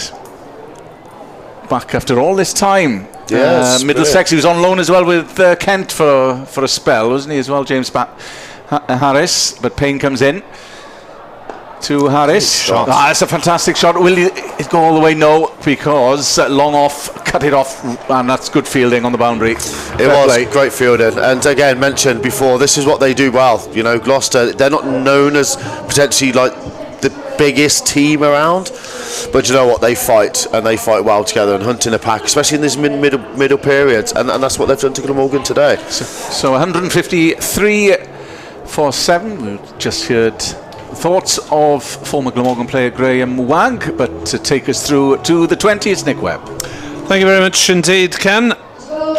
So an innings of two halves, 89 for naught off the first 10. The 9 after that, it's been 64 for 7. As Gloucestershire turn to Ryan Higgins to bowl his first over in the last of the innings. The first ball strikes Harris on the pad, I think, and runs down to fine leg. They've gone through for a single anyway. Yes, it is a dot ball off the pad. How unusual is that, Graham, bowling your first over in the 20th? Yeah, normally that's just good luck, isn't it? You know, you're bowling the 20th over and you haven't been out there. But I've got to mention Ryan Higgins' hair as well. I mean, I'm slightly jealous. Been thinning for a while, but that is an amazing look. That's a strong look from Ryan Higgins. Amazing was perhaps a long word, because we had some great battles out there, me and Higgins. You've got to back it up, though, haven't you? I do. Yes, not quite sure how to describe that one. 154 for 7. Byram on strike, and Byram tries to strike out towards mid-wicket, and he's been brilliantly caught just centimetres off the turf there. A fine catch gets rid of Eddie Byram, and the Glamorgan subsiding continues as Byram didn't middle that one, and he's gone 8 for 154. Good catch that, wasn't it? Running in full length from Bunny Howell, and I think actually Eddie Byram, and I think they were still running. I'm not sure whether they thought he caught it or not, but no, what a fantastic catch. But yeah, really interesting to bring Ryan Higgins on to bowl just one over and be in the 20th over, but it's worked so far. It has, just the single taken off the 2 balls so far. 154 for 8, 4 balls of the innings left. Prem Sisodia, who's faced, I think, something like 3 balls this season and scored 9 runs off them, as he faces up and drives the first ball into the covers, and they go through for the single to put Harris on strike. A rarity if Michael Hogan's called upon. He's faced 1 ball this season and got caught on the mid-wicket boundary. 155 for 8.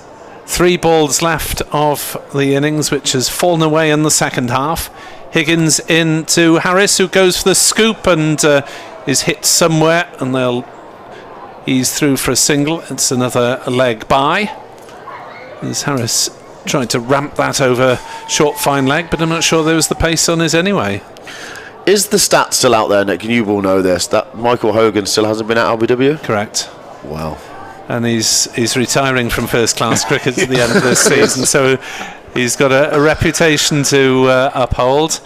Higgins to Sisodia, who slams it back past him. Bowler sticks out a hand, doesn't get anything on it. He hasn't hit it that cleanly, but they're able to come back for a second run.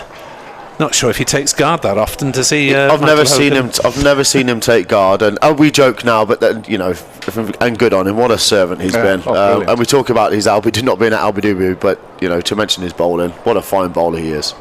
Sure, you'll have the chance to rhapsodise over that in the second half of this game as a swing and a miss, and they don't actually go through for a run. 158 for 8, so just 5 runs off the last ball over by Ryan Higgins, and a couple of those were leg byes, so he's done a fabulous job. Quickly, the highlights of the scorecard then. David Lloyd really setting the tone for Glamorgan up top with 68 off 43. Sam Northeast 24, run a ball. Ingram 10, Chris Cook 19.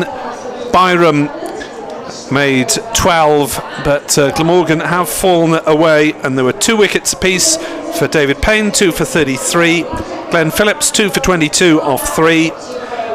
Benny Howell 2 for 34 in his 4, and 1 apiece for Tom Smith, 1 for 28, and Ryan Higgins 1 for 3 in his over. So 158 for 8. Graham Wagg, where's your money? Not that cricketers are allowed to bet, but if you were. I am allowed now, Nick. All right. I don't. Sensible man. But to be honest with you, like I say, we've spoken, people who have been listening, it's, you know, we were looking at a big score. But 158, we've got the bowlers and the ability and capability to actually defend this score. We've got a score on the board, and no disrespect, whether we've got 158, 178, we have to go out and defend it. So I thought Gloucester did a really good job in that middle overs and right to the end, really. And after the start we had, Glamorgan first innings, you know, with David Lloyd getting off to an absolute flyer, I thought they pulled it back brilliantly. But we've got something to bowl at 158, and they've got to go out and do it now. The voice of Graham Wagg, he will return along with Kenneth Davis and myself on BBC Sport Online in around about 10 minutes time. But for 5 Sports Extra listeners, it's over to Kevin Howells.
Well, for listeners to BBC Sport Online and viewers of the Glamorgan stream, I'm afraid that we've got another rain hold up, as we did about this stage of the game on Sunday against Surrey, where Glamorgan's chase was curtailed after just 9 balls. We have got rain. It's not too heavy at the moment, but will it be persistent?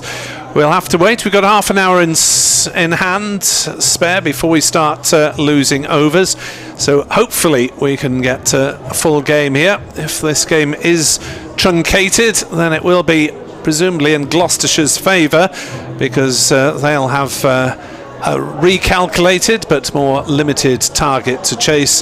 That no doubt in Jack Taylor's mind when he chose to bowl first here. So Glamorgan posted 158 for 8 in their 20 overs. David Lloyd 68 off 43. It was very much an innings of 2 halves. 89 for no wicket at halfway, but 69 for 8 in the second half of the innings. 2 wickets apiece to Payne, Phillips and to Benny Howell. So we'll be back with you on the BBC Sports online service as and when there's any further news. As for Glamorgan viewers, well, the sorry sight of the ground staff stretching some pipes off the cover is just covering the middle at the moment. The hover cover the 1 wicket. They haven't put out the sheets either side, so hopefully this will be only a temporary delay, and we'll be back with you as and when there's anything more to report.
So it'll be Miles Hammond and James Bracey to open up for Gloucestershire, neither in particularly scintillating form in their first 4 innings of the season. Michael Hogan to bowl and Kenneth Davis to tell us all about it. The evergreen Michael Hogan to bowl from the far side, and we've mentioned many a time what a great servant he's been for this cricket club. He comes in over the wicket, bowls, and it's a fantastic ball to start, isn't it? Just tempted the batsman into a stroke, and not much tried. He was trying to cut it, but there was no room whatsoever to manoeuvre. There wasn't, and what a surprise. What a line and length that was to start by Hogs. Just looking at him on the big screen, he hasn't changed a bit. And you can see it in his face, he's really up for this. 40 years of age, Michael Hogan bowls, and that's pulled into the onside, but it's a cut no run. 41 now, Ken. Just had a birthday the other week. Okay, Nick, I was trying to make him feel better about himself. As a 41-year-old, it's all right. It's still got a couple of decades on me, so I'm not going to. Hogan, the Australian, comes in right arm over the wicket, and the batsman charged down. Strange from Miles Hammond, staring Hogan down the barrel, but straight through to Chris Cook. That was good pace and bounce that by Hogs. We're joking about his age, but that flew through. That was like it really took off. So he certainly got the grit between his teeth. Still no score. The 4th ball of the first over, that's just shaded down leg side, and it will be called wide. So Gloucestershire off the mark. I think he said in his interview, I watched the other day, regarding he's going to put every ounce of effort into his last ball bowl for Glamorgan, and certainly, he is that sort of a character. He gives absolutely everything out there. Former red ball captain, 9 years here at the capital. Here he comes in, charges in, Hogan, and that's a fantastic shot as well. Picked up, pulled over the mid-wicket boundary, and it is a maximum for Miles Hammond. It's a big hit that. It was into the wicket again by Hogs. Unfortunately, Hammond picked it up really well, and again that went into the crowd. That did. He'd be disappointed with that, Hogs. I think he's just missed his length. He's still looking to run in and hit a good hard length early on and trying to get something out of this wicket, but I think it was slightly too short.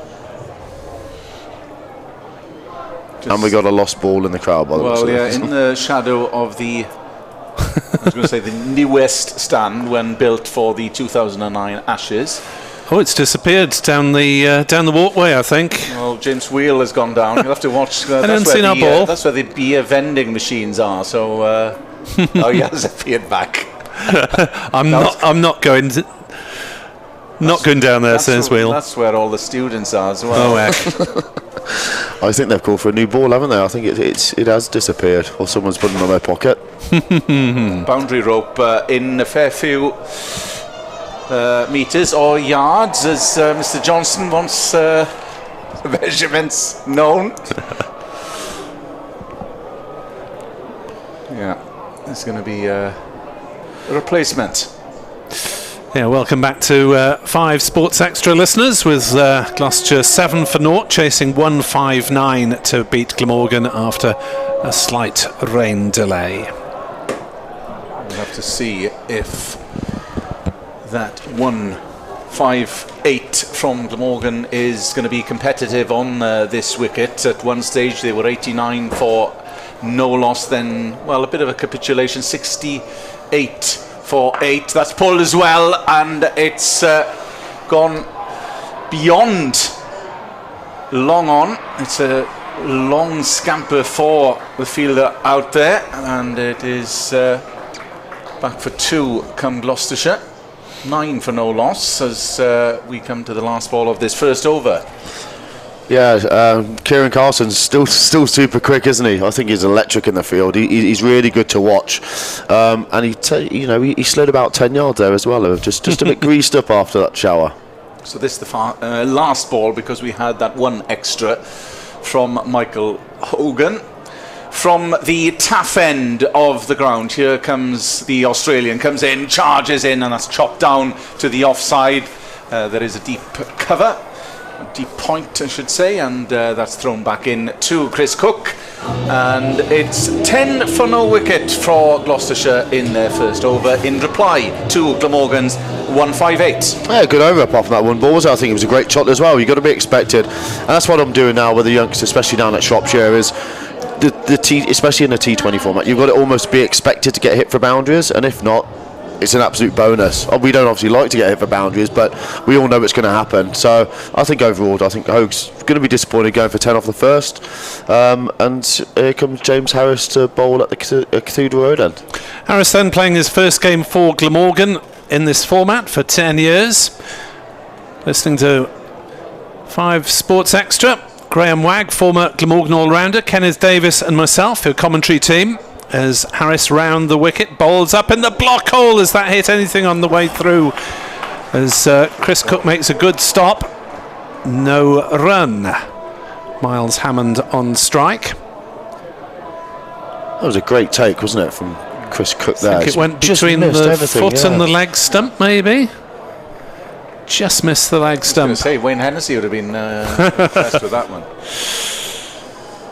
Cook athletic behind the stumps, 10 for naught as Harris bowls, given the charge, but Hammond's miscued that one out on the onside. They'll take a single out towards mid-wicket.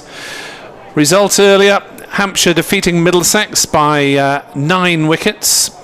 83 not out from 83 from Ben McDermott and 54 not out from James Vince. Hampshire only chasing 143 to win, finished 145 for 1 off just 12 overs.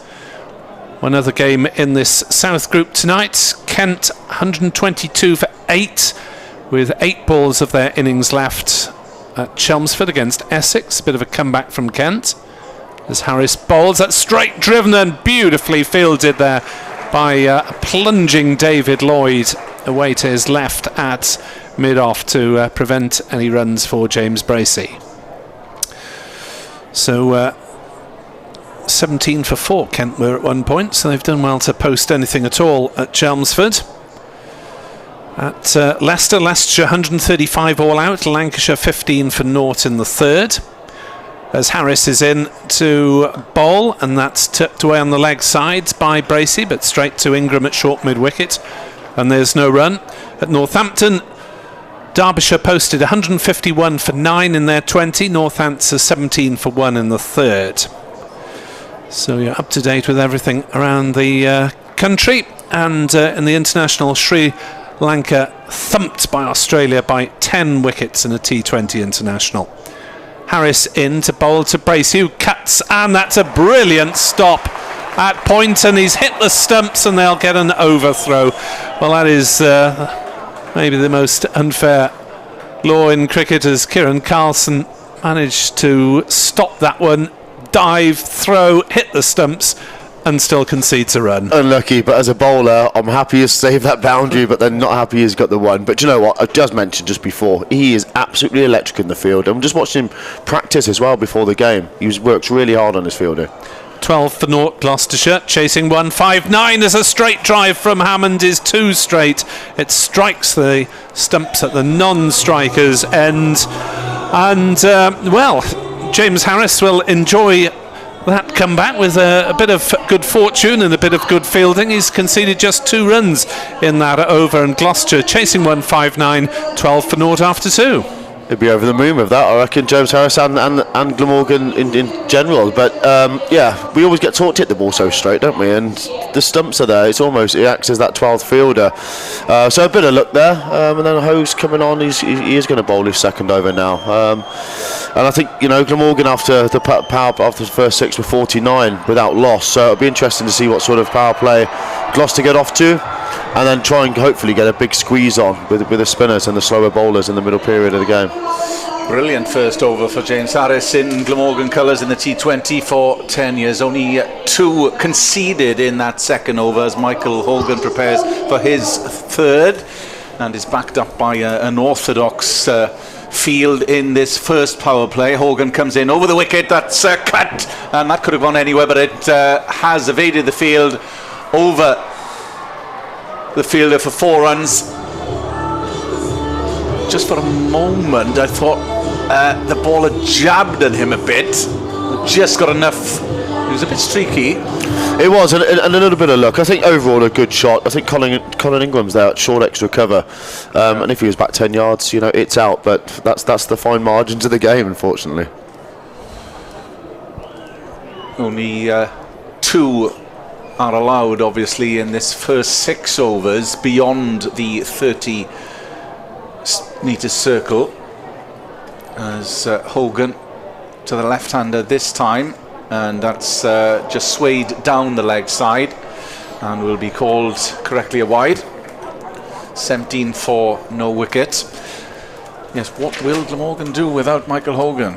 When he came to, 2013, I believe? He's led the attack phenomenally, and I mean in every format as well. He's been one of the outstanding and potentially one of the best bowlers I've ever played with. And another good ball, and just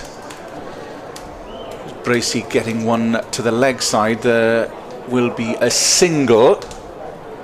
So Gloucestershire 18 for no wicket in this third over. The rain, I'm glad to say, has subsided. There is still some dubious black clouds hovering over Sapphire Gardens in the capital, but they're not threatening as of yet. Hogan comes in over the wicket, and that's just jabbed, but it's a lovely little shot over short cover as again, almost identical. It was a nice little jab by Hammond for 4, and Gloucestershire racing for 22 for no loss. It was a full toss, in fact. It was. I think Hogs there is going for the Yorker, try and get out the over. We speak about sort of the 4th, 5th, 6th ball, try and get out the over. I think he's gone for the block hole there. He saw Hammond back away, so I think he's gone for the stumps there. And unfortunately, a low full toss, and it goes for 4. Hammond 14, Bracey the wicket keeper 6. Hogan again slammed in, pitched up, and Hammond manages to get it to the onside. It's only to mid-on. Another single. Be interesting to see whether if they bowl any spin in the power play. As Gloucestershire did. They bowled a couple of overs in the power play. So it'll be interesting to see if we do the same. 5th ball of this third over by Michael Hogan. Dug in short, and that's pulled, but there is a man at deep backward square. Fired into Chris Cook. Just a single, 24 without loss. Obviously, we do reiterate, Glamorgan 89 they put on for that first wicket between Lloyd and North East. Just fell away after that. Lloyd 68, the highest scorer for Glamorgan, as Hogan comes in for this last ball of the third. Hogan, that's a good ball, dug in, and Hammond couldn't get that one away. And Gloucestershire still dot ball 24 without loss. So Michael Hogan finishing and coming back strongly in that third over. He did. I think he just missed his lengths at times. A couple of balls there and disappeared. And you know, it's the standard these guys are playing at now. And you can be slightly off, and the ball disappears for 4 or 6, but come back strongly and hit Michael Hogan's lengths. So 24 for naught. Glamorgan were 26 for naught after 3, but the Duckworth-Lewis par score, should we go to rain, and you don't get a result inside 5 overs, but it's 24 at the end of this over, the 4th, as James Wheel will bowl it, and that's pulled through the leg side by Bracey. He'll get 4 runs. This is looking slightly ominous for Glamorgan, as Wheel dropped his first ball short, and Bracey latched onto it, smashed it away to the pavilion. Loosener, wasn't it? It was a looser sort of dragged down ball, and you know, Bracey's not going to miss out with that. These two love the ball being pitched short. They're a good square of the wicket. So yeah, I think, you know, they took the pace off well, didn't they, Gloucester? And that's how they sort of tied us up. So it'll be interesting again to see whether we do that. As Wheel races in and bowls, that's played backward of square on the offside by Bracey. He'll take a single this time, 29 without loss. Just a little surprised that Glamorgan haven't reacted to what Gloucestershire did well and got those slower bowlers on it in the power play. Potentially, yeah, but 49 off the power play. I think Glamorgan would have took that, so I think it was sort of beyond that where we kicked on sort of 4 overs. But it's an interesting field, sort of a real deep backward point and a deep square leg. So it looks like Will's actually going to just be hammering the wicket back of a length. And he comes, bowls, and Hammond miscues it up to mid-on, single taken, 30 without loss. Gloucestershire taking on Glamorgan's 158 for 8. Most of the crowd thankfully have stayed after that 10-minute rain delay, and well, with the school kids in, it's a respectable crowd. It's by no means a bumper one given the weather and the fact that it's a Tuesday night. As a swing and a miss this time from James Bracey, through it goes to Chris Cook. And of course the T20 really suffering from being put earlier in the season, isn't it, at the moment? It is, yeah, and it's unfortunate, because it's worldwide. It's gone a huge game now, and on a Tuesday evening in Cardiff, I think Glamorgan's actually done well to get the amount of people in today, and including the school kids. It's fantastic to see them down here. Gives it a bit more atmosphere. Hopefully the sun will be out on Friday night and people will come out to party. 30 for 0 Gloucestershire as Wheel bowls. That's flayed over point. It's well stopped on the point boundary, and in fact they've just taken a single. Is that Kieran Carson down there? Yeah, believe so. Glamorgan's gun fielder, 31 for 0. He's had his right hand strapped up all season, Kieran Carson, so whether he's playing through a bit of bruising or a bit of damage. 31 for 0. Last ball of the 4th over coming up. 159 is the target. James Wheel runs away from us at the Cathedral Road end and bowls, and a swing and a miss again from Hammond. So 7 off. Reasonably satisfied with that, Wheel, but Gloucestershire will be delighted to be ahead of Duckworth Lewis. They already have 31 on the board, and it's 30 as the par score at the end of 5 overs. Great finish to the over. I think there was a good length. The last 4 balls are a really good length. We speak about as bowlers and a bowling unit is making them hit your best ball and sort of splicing them at the top of the stickers, almost taking the bails off. And it proves now. I think the wicket's too slow, and whether Wheel's got the pace to be banging it in halfway down, I'm not too sure against these two, because like I said earlier, they like the square back shots. So the last 4 balls were fantastic length, and he got out the over while only going for 7. There's going to be another change from the Taff end. James Harris going to switch ends. We've seen him at the Cathedral Road end. Here he comes then from the far side, comes in, bowls, bangs that one in short, and Bracey managed to cut it down to third man. They're coming home and will come home for a second quite comfortably. So what about that Harris from the far side? Yeah, strange move really, wasn't it? I don't know why they've done it. There's obviously a reason out there why they have. Yeah, it's been the pattern in the 6 overs so far in this comp from Glamorgan. They've had 3 lots of 2 overs from the first 3 seam bowlers. James Harris comes in once more, bangs that in short, but it's picked off over mid-wicket, and it'll go all the way, race over the boundary. That's in a fair few metres for 4 runs. Another square back shot. I think slightly we're just too short at the moment. When we have hit the top of the stumps, it's taken the top of the bails off. There haven't been any boundary yet. It'll be interesting to actually see the wagon wheel, but from the naked eye and watching live, I'm pretty sure they're all square of the wicket, and they have been all short balls. So it's something I think one of the bowlers or one of the players have got to pick up on out there. You'll have to draw your own wagon wheel, Graham. We don't run to that. Trying to pitch this one up. James Harris comes in past the umpire.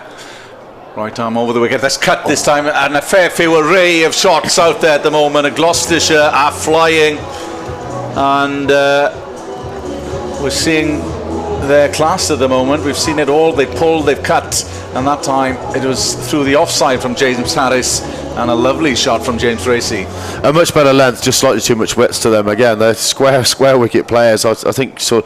On a slower wicket, you want to try and get them hitting straighter, use pace, and that's not necessarily just change up, slower down. It's with the quicker ball as well, and we just haven't done that. Harris comes in, Bracey's moved on to 23, pulling this time. Should be, and it will be, only a single through mid-wicket. So the run rate ticking along here. They're up to 9 at the moment. Gloucestershire, and Nick has already mentioned Duckworth Lewis possibly coming into play. Hopefully it won't. Yes, I've been sent a list of them. I hope not to have to look at it. As James Harris comes in from the tough end. That's gone high towards the boundary. Will it evade the boundary? No, it won't. It's going to be caught, is it? No, it's not. It's dropped on that deep mid-wicket boundary. Well, it was in the air an awful long time. James Wheel.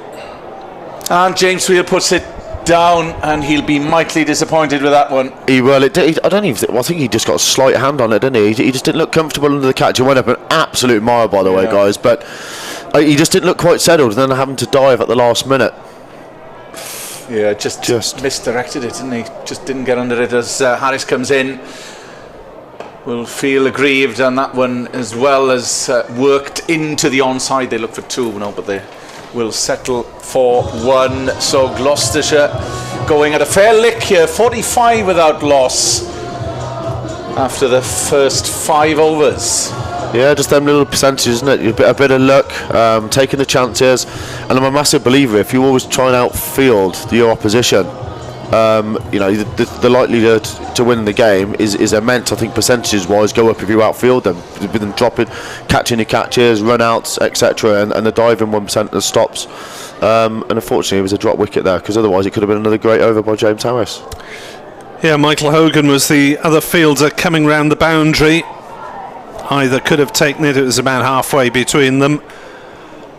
But Glamorgan have got some work to do. Can Wheel make up for it with the ball now, which he has in his hand? So Glamorgan have stuck with the same pattern of 3 seamers bowling the first 6, as Wheel is in to bowl to Hammond, who swings, gets a bottom edge down to fine leg, and they'll go through for a single, 46 without loss. I wonder if this happens, if there's not a wicket this over, how often it's been in a T20 game there hasn't been a wicket in the power play? Ooh, from both teams. From both teams, I'm going to challenge you now, Nick. That's a good shout. Don't think it's happened this season. Because generally the wickets slow down the run rate, and it's it hasn't happened. Yep. Good shout. 46 for naught. Wheel is into bowl a short pitch delivery that Bracey tries to uppercut. Doesn't get anything on it. It was just about legit. Well, got away with it, I think, as well, didn't he? The third man's up in the circle. I think Michael Hogan's set short third man, and he's bowled a wide bouncer, which potentially, looking on the replay, is a wide. But he got away with it, so it's a dot ball. So Hammond 20, Bracey 24. Batting to come Cobain, who's really struck around the world, had a gig in the Big Bash. Wheel bowls, and that's forced by Bracey down to backward point. Single taken, 47 without loss. Glenn Phillips, the big hitting New Zealander. Jack Taylor, Ryan Higgins, Benny Howell, plenty of hitting potential in that middle order from the all-rounders. Tom Smith, David Payne, Zach Chappell, Josh Shaw, the bowlers, so batting down to about 7, though not to write off those lower than that. 47 for naught. Gloucestershire. Wheel into bowl. Oh, that's hit him in the head, I think.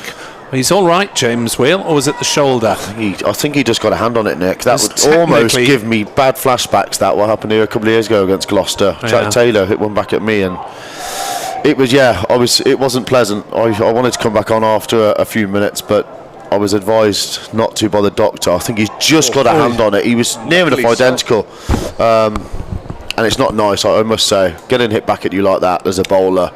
He's done well to protect his face there, because that would have caused serious damage. Well, he was face on as well, Nick. You know, he's done it. It's the reaction time. I was really fortunate and seen it off the bat, and I turned and it hit me on the side of the head, and it almost bounced and nearly carried down to mid-off. Looking back on the replay, and I still get shown that now by people on the phone. So it's not a pleasant experience, and it's how dangerous this game is. You see the umpires now, holding up shields, and some wearing helmets. There's a brief hold up in play, by the way, because I think Wheel is presumably getting treatment to a hand. He did really well. He just flapped the ball away from his face. I mean, technically it's a return chance, but that's never going to be taken. He's done well just to... Gee whiz, Nick. I'm just saying technically. You're a hard task. Two drop catches, is it already? Technically. But no, he's done well to stay in one piece, really. He has, and rightly so. I mean, Georgino, the physio, was straight out there. I think it's just more for the finger. Or perhaps to wipe his pants, because it's again, that is not pleasant to see. I'm so glad he got a hand on that. Good on him. I thought for an instant it had bounced off his head, but thankfully not. 47 for naught. Wheel gets a bit of the magic spray. 2 balls left for the power play. And Gloucestershire's Duckworth Lewis, for no wickets down at the end of 6 overs, was 37. They're on 47. So they are ahead of the game at the moment. Glamorgan badly in need of wickets to drag them back, as Gloucestershire did to the home side, as Wheel bowls to Hammond, who adds insult to injury and launches him into the crowd at mid-wicket. Very good shot again.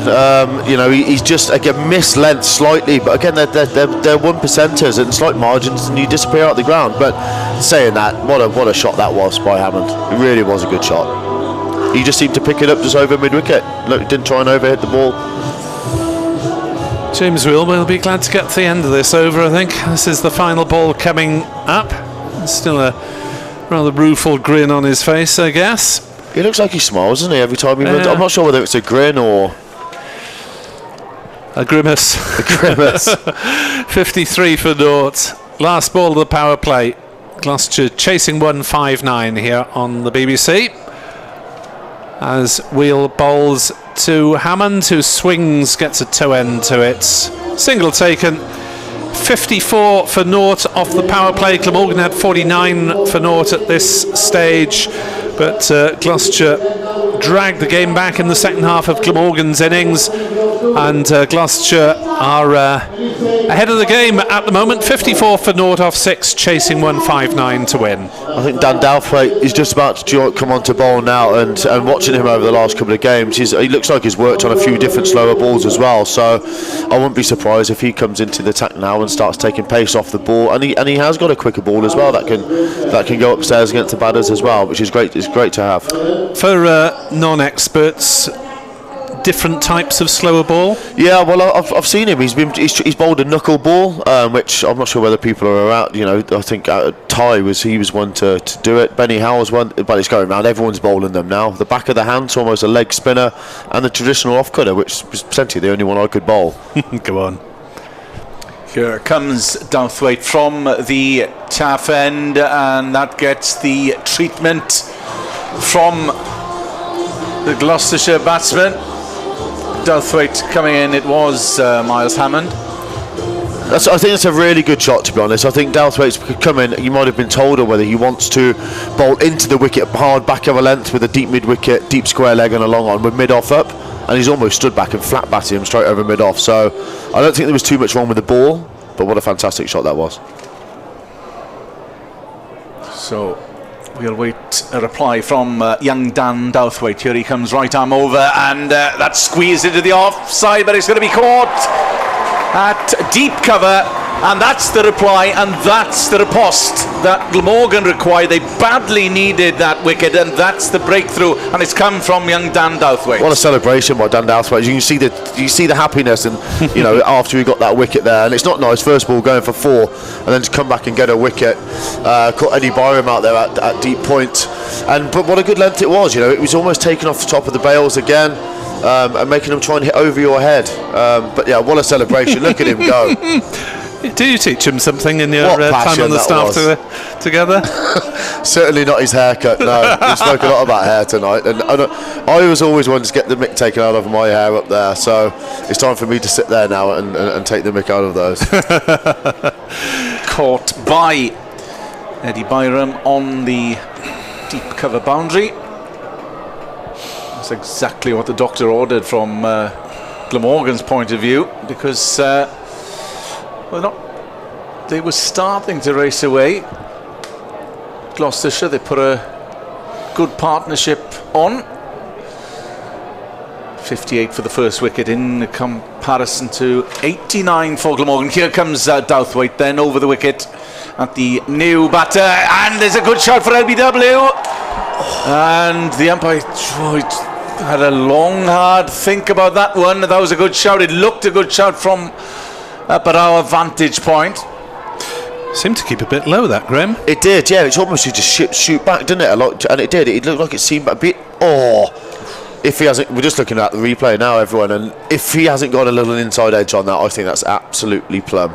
Ian Cobain, the new batter, well, he thought for all of his worth that he was going. Dan Douthwaite, who's got his tail up here, he comes in, charges in from the taff end. That's cut away just out to deep point. That would have been a big wicket as well. That I like Ian Cobain. He's performed well for a number of years now, and he's a really dangerous white ball player.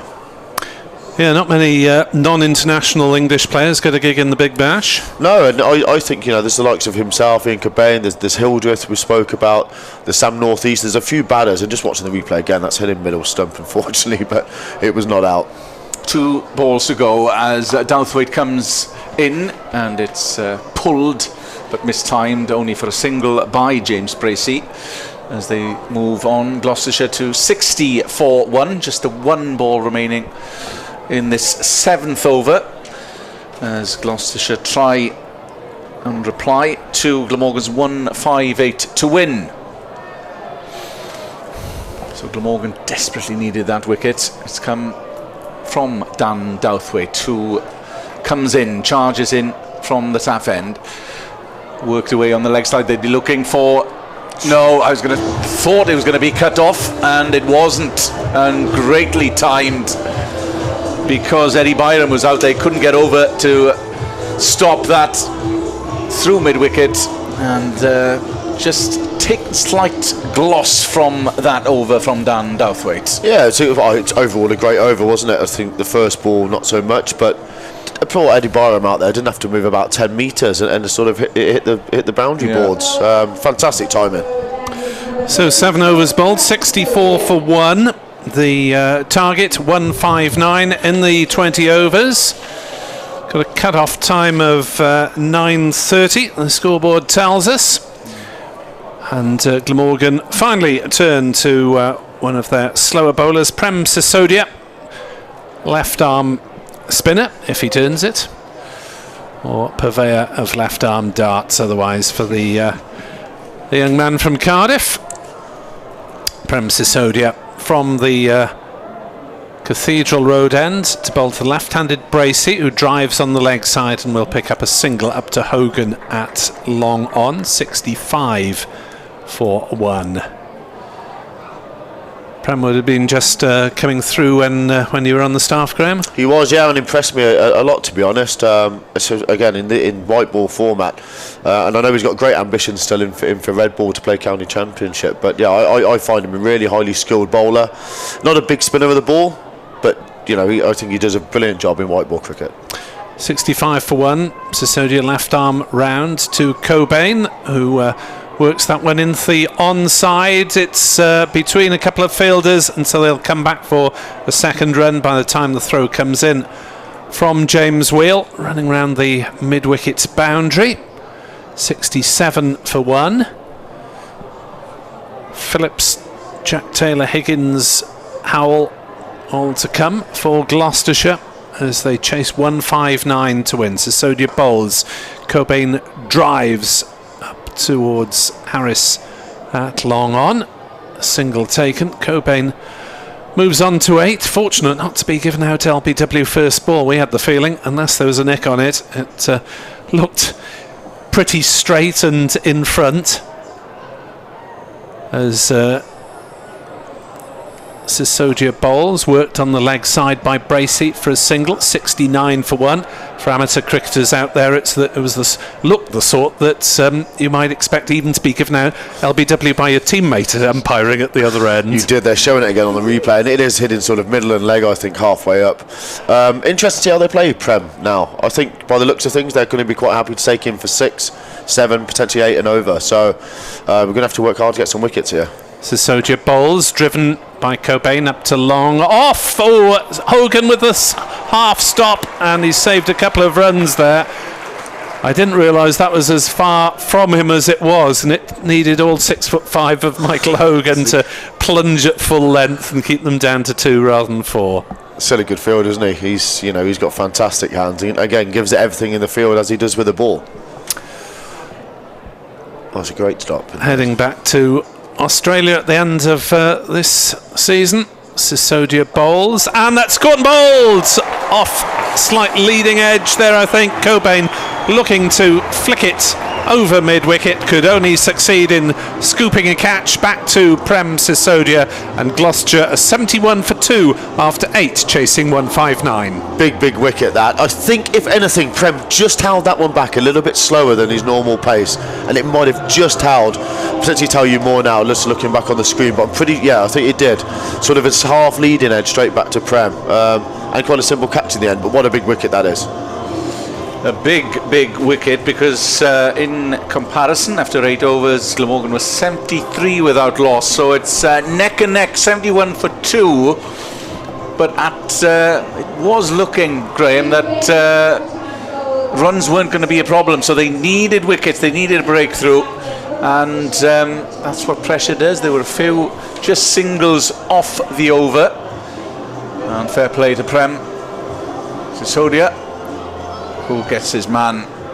Yeah, slight bit of turn, wasn't it? Just slight. There wasn't much. Just stopped, and that's all you need, And like you mentioned there, wickets slow the run rate down, and that's what Glamorgan need to do now. That we need to sort of get a couple of quick wickets now, slow the run rate right down, and then squeeze. New man is Glenn Phillips. Has Dan Douthwaite with his first ball. There's no run. Just need to build some pressure here. And we spoke in the Gloucestershire innings about working as partnerships, so if Douthwaite can prolong this period of pressure now, another wicket, and they'd really crank it up on the visiting team. Cut into the offside, it'll be a single out to deep cover. I'm not sure if they're slightly slow on the over rate. Dan Douthwaite, they bought a ball before. He run back to his mark. It's something I had to do because I was pretty slow. It's been aired as well. I've been told regarding my slow over rate recently. So I won't mention it. I wouldn't have said that Glamorgan's over rate problems had lessened slightly since the departure of GG Work. Good heavens, no. That must have been someone else said that.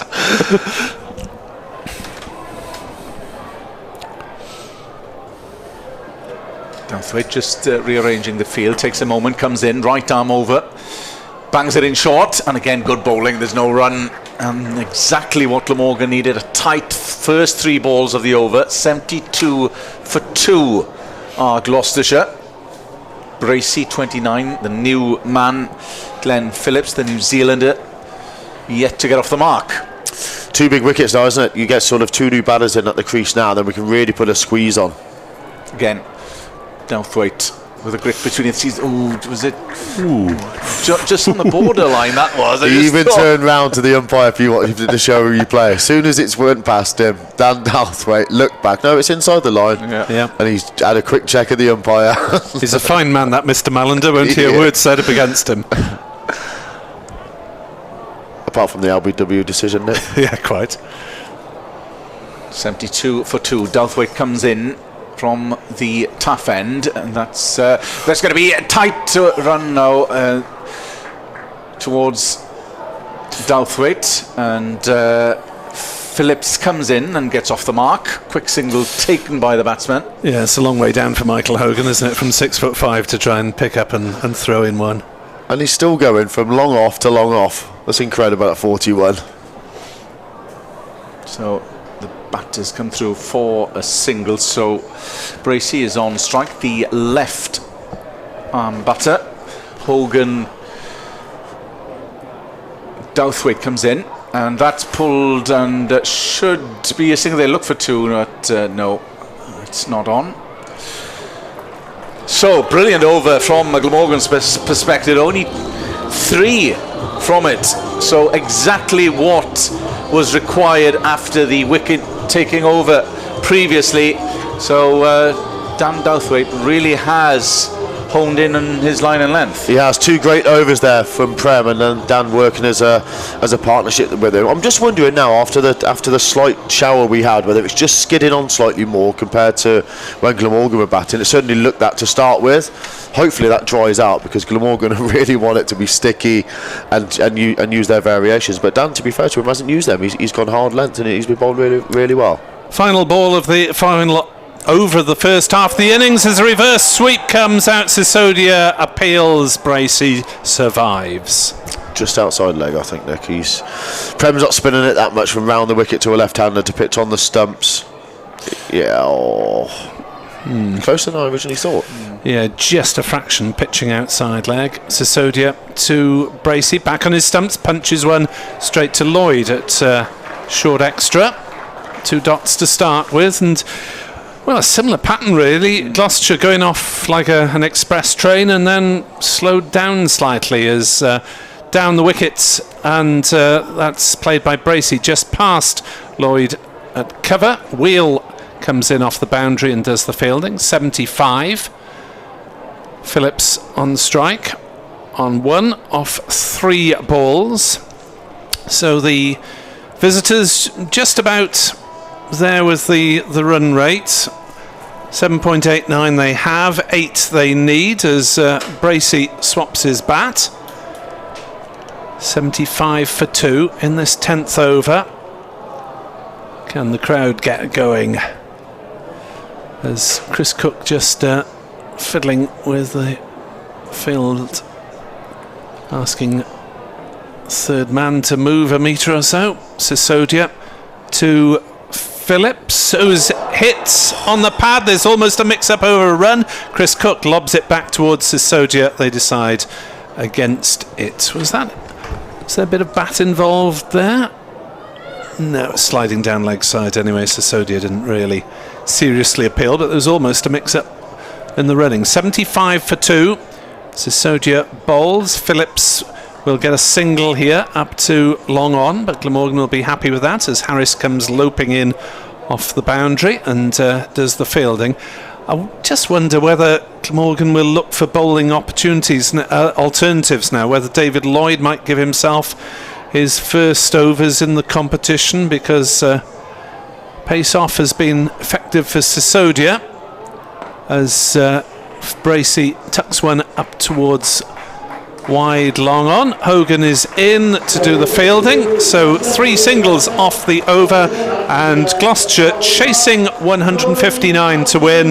They're 77 for 2 at halfway. Another fantastic over there by Prem, and it'll be interesting to see, and I think you're right, Nick, whether Dave Lloyd had bowled himself. He was definitely warming up in between intervals, and he is a very good white ball bowler. He can mix the pace up as well. It'll also be interesting to see whether Colin Ingram bowls his spin on this wicket as well, especially to the right-handers.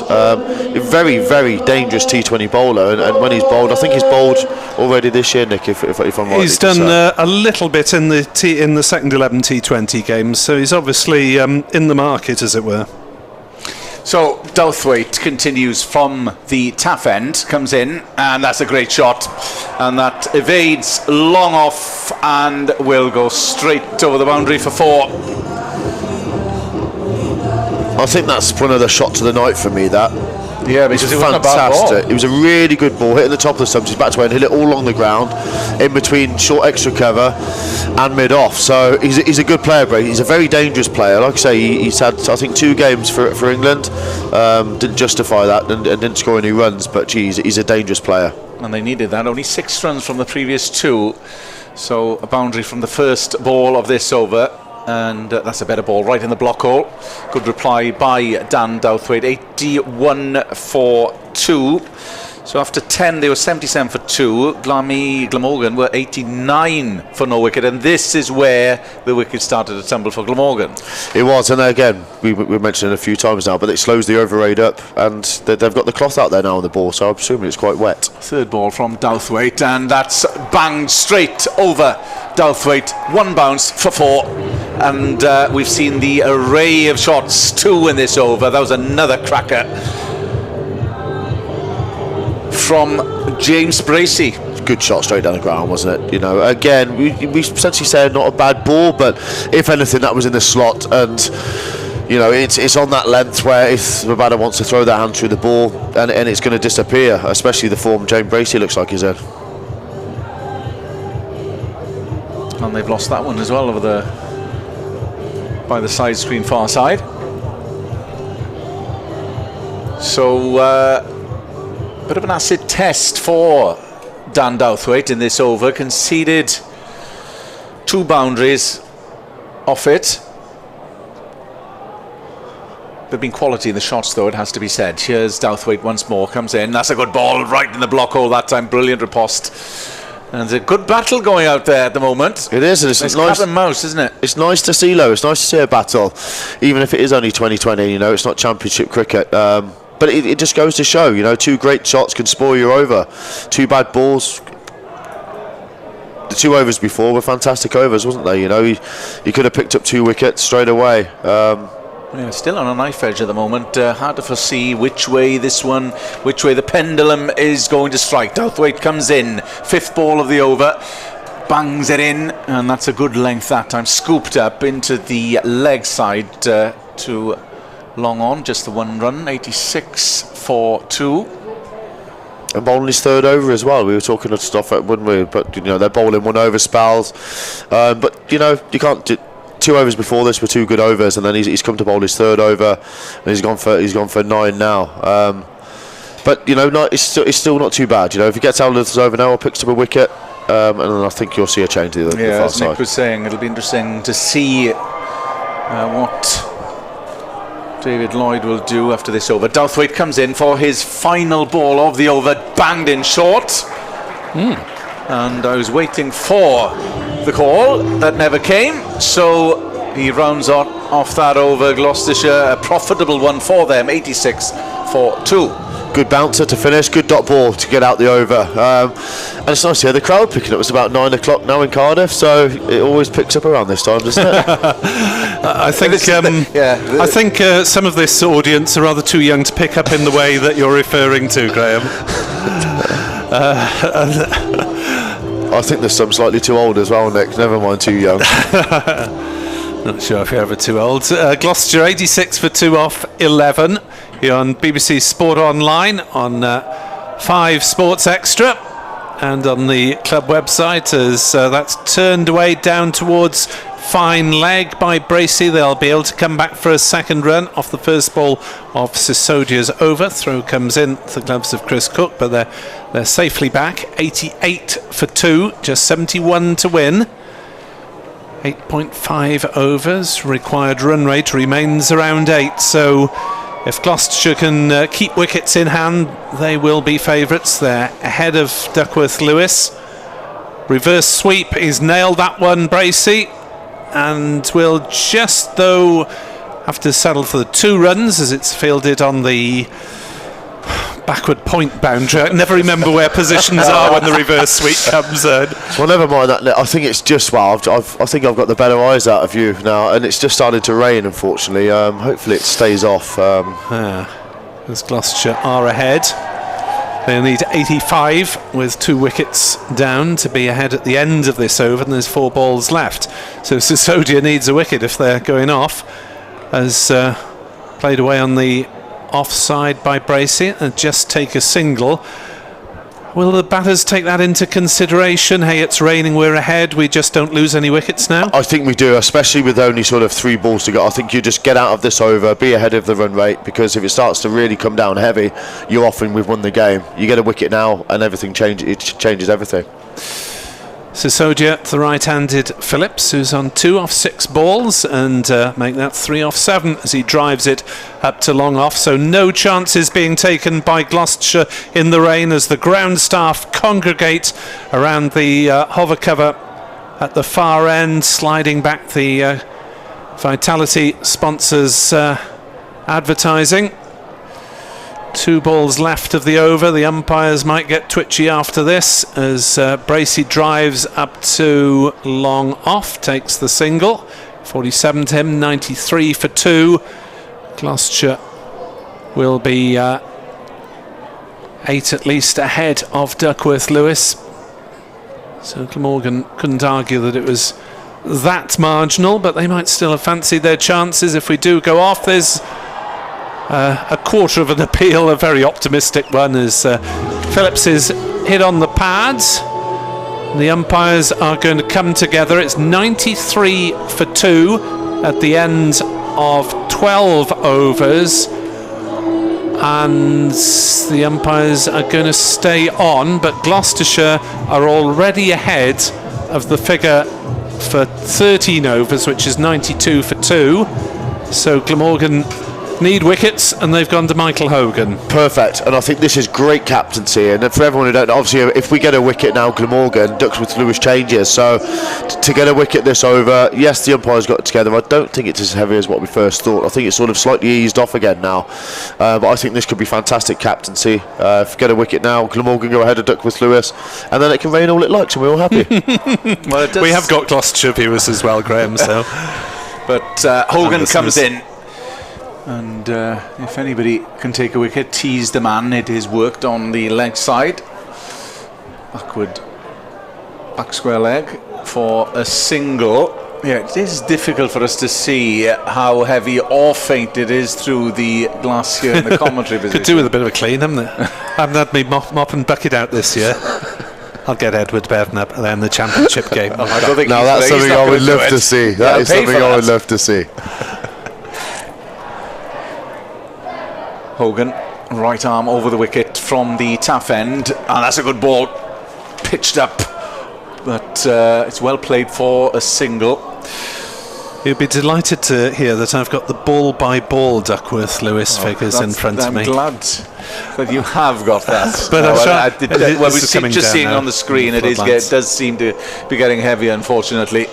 Do you gamble here now? Would you go bring a couple of fielders up? You have to bring a slip in. I don't know. I haven't been in this position as captain. Duckworth Lewis has affected a game. So, but just a thought off air, it's a lot easier to sit here and think rather than when you're down there. But if you do get a wicket, can you bring a couple of fielders in? Make them try and do something. Here comes Michael Hogan, charges in. That's a good length ball, and has played work to the leg side. They just momentarily thought of a second it never was going to be on. And also, you can't really control it. It's always spoke about up in the dressing room. You can't control the weather or anything like that. But just seeing the umpires, Graham. Sorry to cut across. Just having a little dialogue once more. Shall we give it to the end of the over? All right then.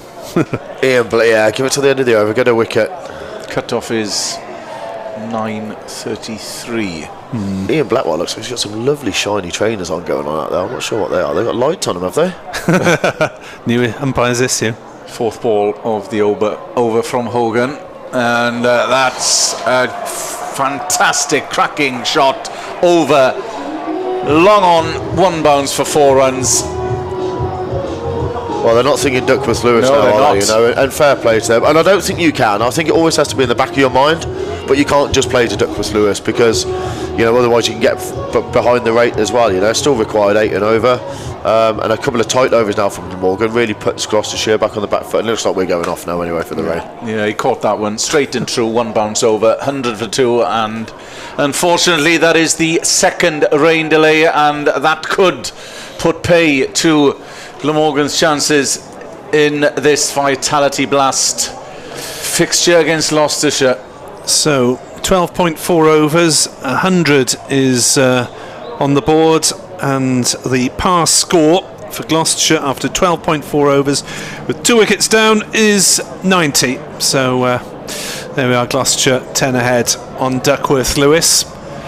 which is reasonably significant. I mean, it's not the end of the world, but we'll probably be losing time fairly quickly. Sam Northeast is trying to talk the umpires out of it, saying it's not that heavy, and the Glamorgan fielders, Graham, are hanging around as the ground staff bring the hover cover on. Talk us through the psychology of the fielders now. He's trying to put a bit of pressure, I suppose, and it's to the fans, it's to show them and to the groundsmen and to the umpires it's not too heavy, so we're not going in just yet, and rightly so, because if they go in, it could be game over. We've still got some time, don't get me wrong. We're talking like the game's lost already, but it's not looking good with the rain coming down. But the situation we're standing out there and not going back up to the dressing room is almost telling the umpires, come on guys, we could stay on. So it's happy days at the moment for our Gloucestershire listeners and viewers. And David Lloyd is lurking around out in the middle. Well, the players can do what they like. They can sit on the square if they want to, as long as they're not in the ground staff's way. We've lost about 10 minutes, I think it was, to rain during the interval. So there's still another 15, maybe 20 minutes before we start losing overs in this game. Gloucestershire 100 for 2. Phillips is 8. Bracey is 49 off 37. As Glamorgan's fielders are all doing their best to talk the umpires out of it. The pipes are just being rolled out a little bit from either side of the hover cover here at Sophia Gardens. Gloucestershire 10 ahead at the moment. Just to give you the scores elsewhere in the country. Earlier at Radlett, Hampshire beat Middlesex by 9 wickets. Middlesex won 42 for 7, Hampshire won 45 for 1 with just 12 overs gone. That's even quicker than they won the game against Glamorgan at the end of last season to go through the knockout stages. The other game in the South Group, Kent posted a mere 130 for 9 after some real early struggles against Essex. And the Essex Eagles are 57 for 2 in the 9th, so they look favourites for a home win there. Leicestershire against Lancashire in the North Group. Leicestershire 135 all out. Lancashire look to be strolling there. They're 86 for 1 in the 10th over, with Stephen Croft 42 not out. Phil Salt 29 not out. The Welshman. At Northampton, Northants 125 for 4, look to be cruising to victory over Derbyshire. 152 is the Northants target, so they need just another 27 in 5.2 overs there. And in the T20 International, Marnus Labuschagne wasn't required for that one. He only left the country this morning to join the Australian tour party, more likely to feature in the one-dayers and the test matches. It's a multi-format tour. Sri Lanka were bowled out for 128 with 3 wickets for Mitchell Stark and 4 for Josh Hazlewood. And in reply, Australia knocked them off between Aaron Finch and David Warner inside 14 overs. So a one-sided first T20 International in Colombo there. Right, here in Cardiff, we're back on. There we are, the Glamorgan fielders' persistence rewarded by the elements. 100 for 2, 12.4 overs. Gloucestershire 10 ahead on Duckworth Lewis as things stand. And off comes the hover cover, the noise you can hear in the background. I don't think we'll have lost any overs, nothing up on the board at the moment, so still 7.2 overs remaining. 59 required by Gloucestershire to win. They are still favourites, but they've still got a job to do. 100 for 2. Glamorgan need to get Bracey, you feel, who's leading this charge at the moment. 49 off 37 for the 25-year-old left-handed batter wicketkeeper. And Michael Hogan will continue, and so will my co-commentator Kenneth Davis. Yes, thanks very much, Nick. So once more, just a brief shower here at Sophia Gardens, but time is getting on. Mentioned that cut-off time of 9:33. That hasn't been adjusted on the board. No, no. May need to be. Are they now looking at that, I think? Yeah, there we are. It is now 9:42. So Hogan resumes from the taff end. Oh, right arm over the wicket. That's a good ball once more, but it is chopped into the offside, and it'll be a single picked up. So ahead, Gloucestershire are on Duckworth Lewis as we await the final ball of the 13th over. 159 was the target initially. Hogan, his last ball then. They could do with the wicket. Banged in short. And good bouncer to finish the over from Michael Hogan once more. Well, it was a good bouncer, wasn't it, by the old boy? And again, it might just skid this ball on again. A slight shower. But a decent over in the end there. So it's a good finish. Mentioned earlier, just a couple of really tight overs as Gloucestershire did to Glamorgan at this stage. It can almost, the run rate at this stage can just shoot straight up. So Glamorgan aren't well and truly out of this just yet. Yes, Gloucestershire are favourites, we can't get over that. But you know what, two wickets or 2-3 good overs in a row here, and the pressure's back on Gloucestershire. 101 for 2 after 13, 58 required off 7. Former Glamorgan all-rounder Graham Wagg is providing our expert summaries, and as we suspected, David Lloyd will bowl his medium pace. That's a good shout by you, Nick, wasn't it? Saying David Lloyd. I was calling for Colin Ingram, but David Lloyd, the captain's bringing himself on, which I think is a great move. Doesn't get much bounce because he's not the tallest in the world, but he's got good skills in white ball cricket, so I think this could be a good move. Here comes Lloyd then from this Cathedral Road end. He's got Ingram as his 7th option if needed, as Lloyd bowls to Phillips, who drives down the ground through mid-on. Harris comes round from long on and does the fielding. The throw eludes David Lloyd but is backed up by Chris Cook. So Lloyd bowling his first over in T20 this season. He's had Marnus Labuschagne as an option before now. Colin Ingram is still an option. Labuschagne's like-for-like replacement, but maybe Lloyd just steps up the pecking order himself as he comes round the wicket to bowl to Bracey. Oh, that's gone through everything, I think, or was there a little nick on it? No, it's byes. Chris Cook will be hugely disappointed with that. It's run away for 4, 106 for 2. I honestly thought he got a little nick on that though. He must have seemed quite a bit. Looking at David Lloyd's reaction, he said it seemed, yeah, it did. It almost hit and seemed away quite a bit. And Chris Cook has only has got a fingertip on it. Almost went like an off-cutter. So Lloyd is bowling at medium pace. Cook is standing up to the wicket as he usually does to Lloyd, but a little bit of movement there foxed Chris Cook, and Gloucestershire won't care how the runs come. 106 for 2. In this 14th over, chasing 159 here on the BBC, bringing you every ball of every game throughout the county summer.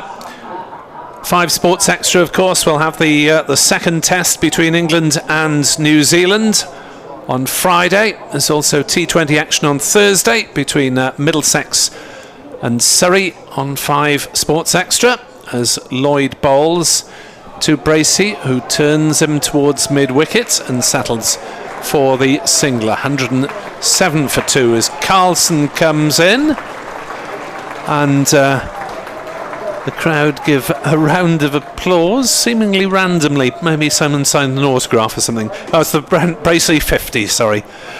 Bracey's 50 gets polite applause from the Glamorgan crowd. It came off 40 deliveries. Lloyd bowls, pulled by Phillips down towards backward square. That's an important boundary for the Shire. 111 for 2 are Gloucestershire, so they're pulling ahead of the Duckworth Lewis rate. They were 10 up at the rain break. 6 boundaries by Bracey in his 40 ball 50, but it looks like being a significant innings in the course of this match, despite David Lloyd's 68 for Glamorgan. He didn't quite get the backup he needed. Lloyd in to Phillips, drives straight down the ground, and he'll find the boundary there. Nothing that Harris can do to cut that one off. Down beneath us, ball ricochets over the advertising hoarding. It's picked up by a member of the crowd beneath us, and Gloucestershire racing away now, 115 for 2, as Lloyd hasn't been able to quite hit his strap straight away, and not helped by 4 byes as well in this over. Lloyd bowls slightly slower, driven hard through the offside. It'll be stopped by a sliding Byram on the pavilion boundary at extra cover, but 2 more runs and 16 off that, one way or the other. And Gloucestershire in the pound seats now. They're 117 for 2 of 14 overs, requiring 42 at 6, which when I went to school was 7 runs and over. You're better maths than me, Nick. No, it was a big over that for Gloucestershire, wasn't it? You know, the 4 byes didn't help. It almost could have, you know, it could have been a different over if that didn't happen, but it was unfortunate. It seemed almost was like an off-cutter for Chris Cook. But then a couple of powerful, great shots by Glenn Phillips. We know how powerful he is when he gets going. So I think James Harris now is coming back on now at the River Taff end. So big over this one with 42 to win, with only 36 balls left. Yeah, they've got the momentum now after that over. Harris comes in from the Taff end, bangs it in short, but it's a fantastic shot. Again, straight over mid-off for 4 runs, and what a way to kick off the over.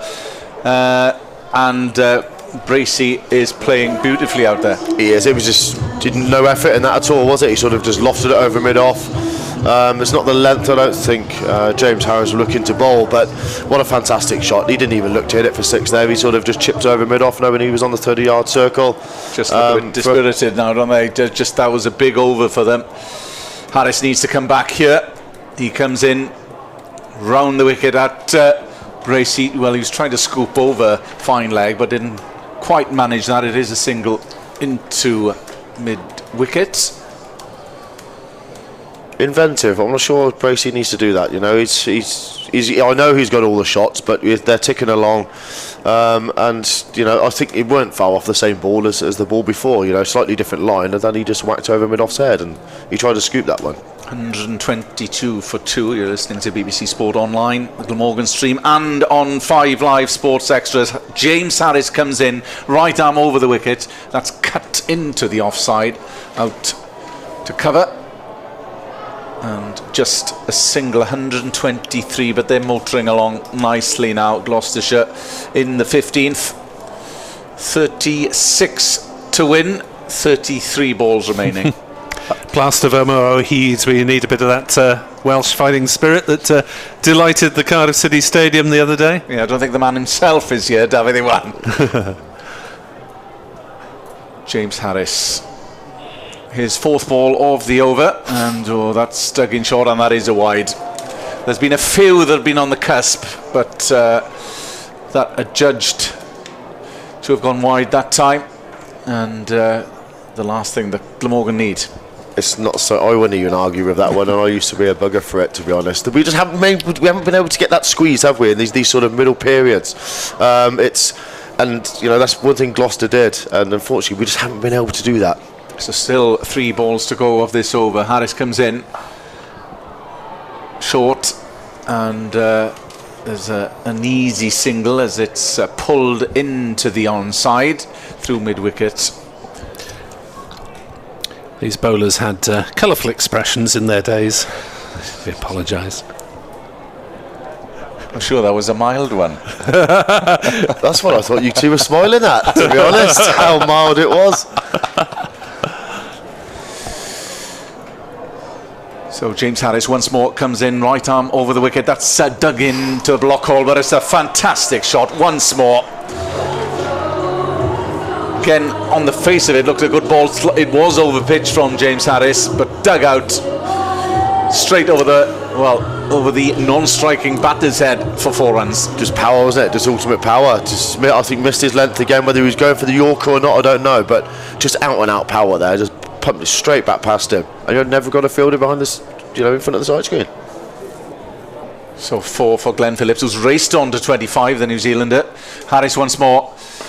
An expensive over, and that's another, could be expensive. No, it was misfield, but just a single. So what was that? 13 over from James Harris is over. Gloucestershire motoring here. They're on to 130 for 2 as we complete the 15th over. Just sliding away now, isn't it? Unfortunately, I think them sort of 2 big overs. But again, what a good partnership they've had. I think, you know, right at the top of the innings, Glamorgan having a great partnership.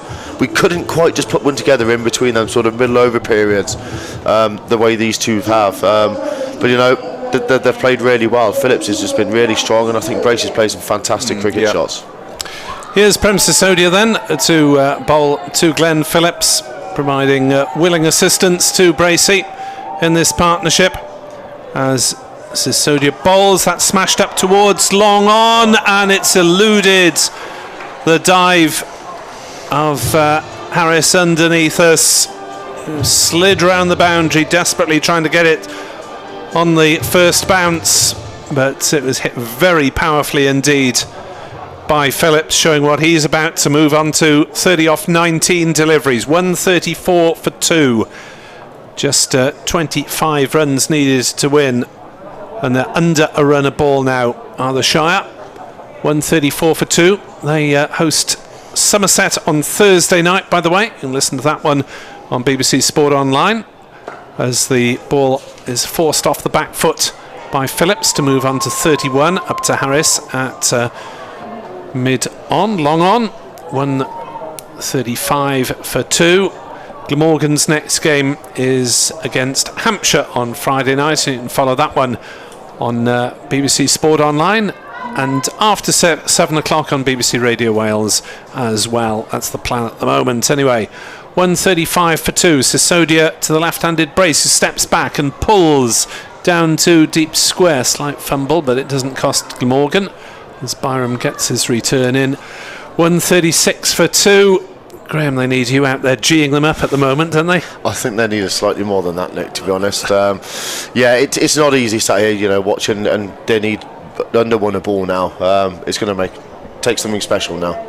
Glamorgan need to force mistakes from these Gloucestershire batsmen, as Phillips punches ones to short mid-wicket, where it's well fielded by the skipper, David Lloyd. Sisodia turns. Comes in for the 5th ball of this 16th over. Under the Cardiff lights. Flights that one up, and that's driven by Phillips up to long on. Single taken, but that's all the visitors need at the moment. 137 for 2. 32 Glenn Phillips. James Bracey on strike on 57. Last ball, the 16th over. 22 needed to win for the visitors.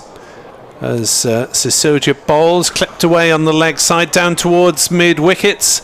It's an awkward bounce, and they'll come back for a second run. And the rain on the surface is starting to keep things awkward for fielders now. 139 for 2. Gloucestershire need 20 off 4 overs with 8 wickets in hand. And I was telling my colleagues earlier on, Graham, that if ever I wanted a Glamorgan interview to be optimistic in a quite a depressing match situation, I would turn to GG Wag at the end of the day to stick him in front of the microphone.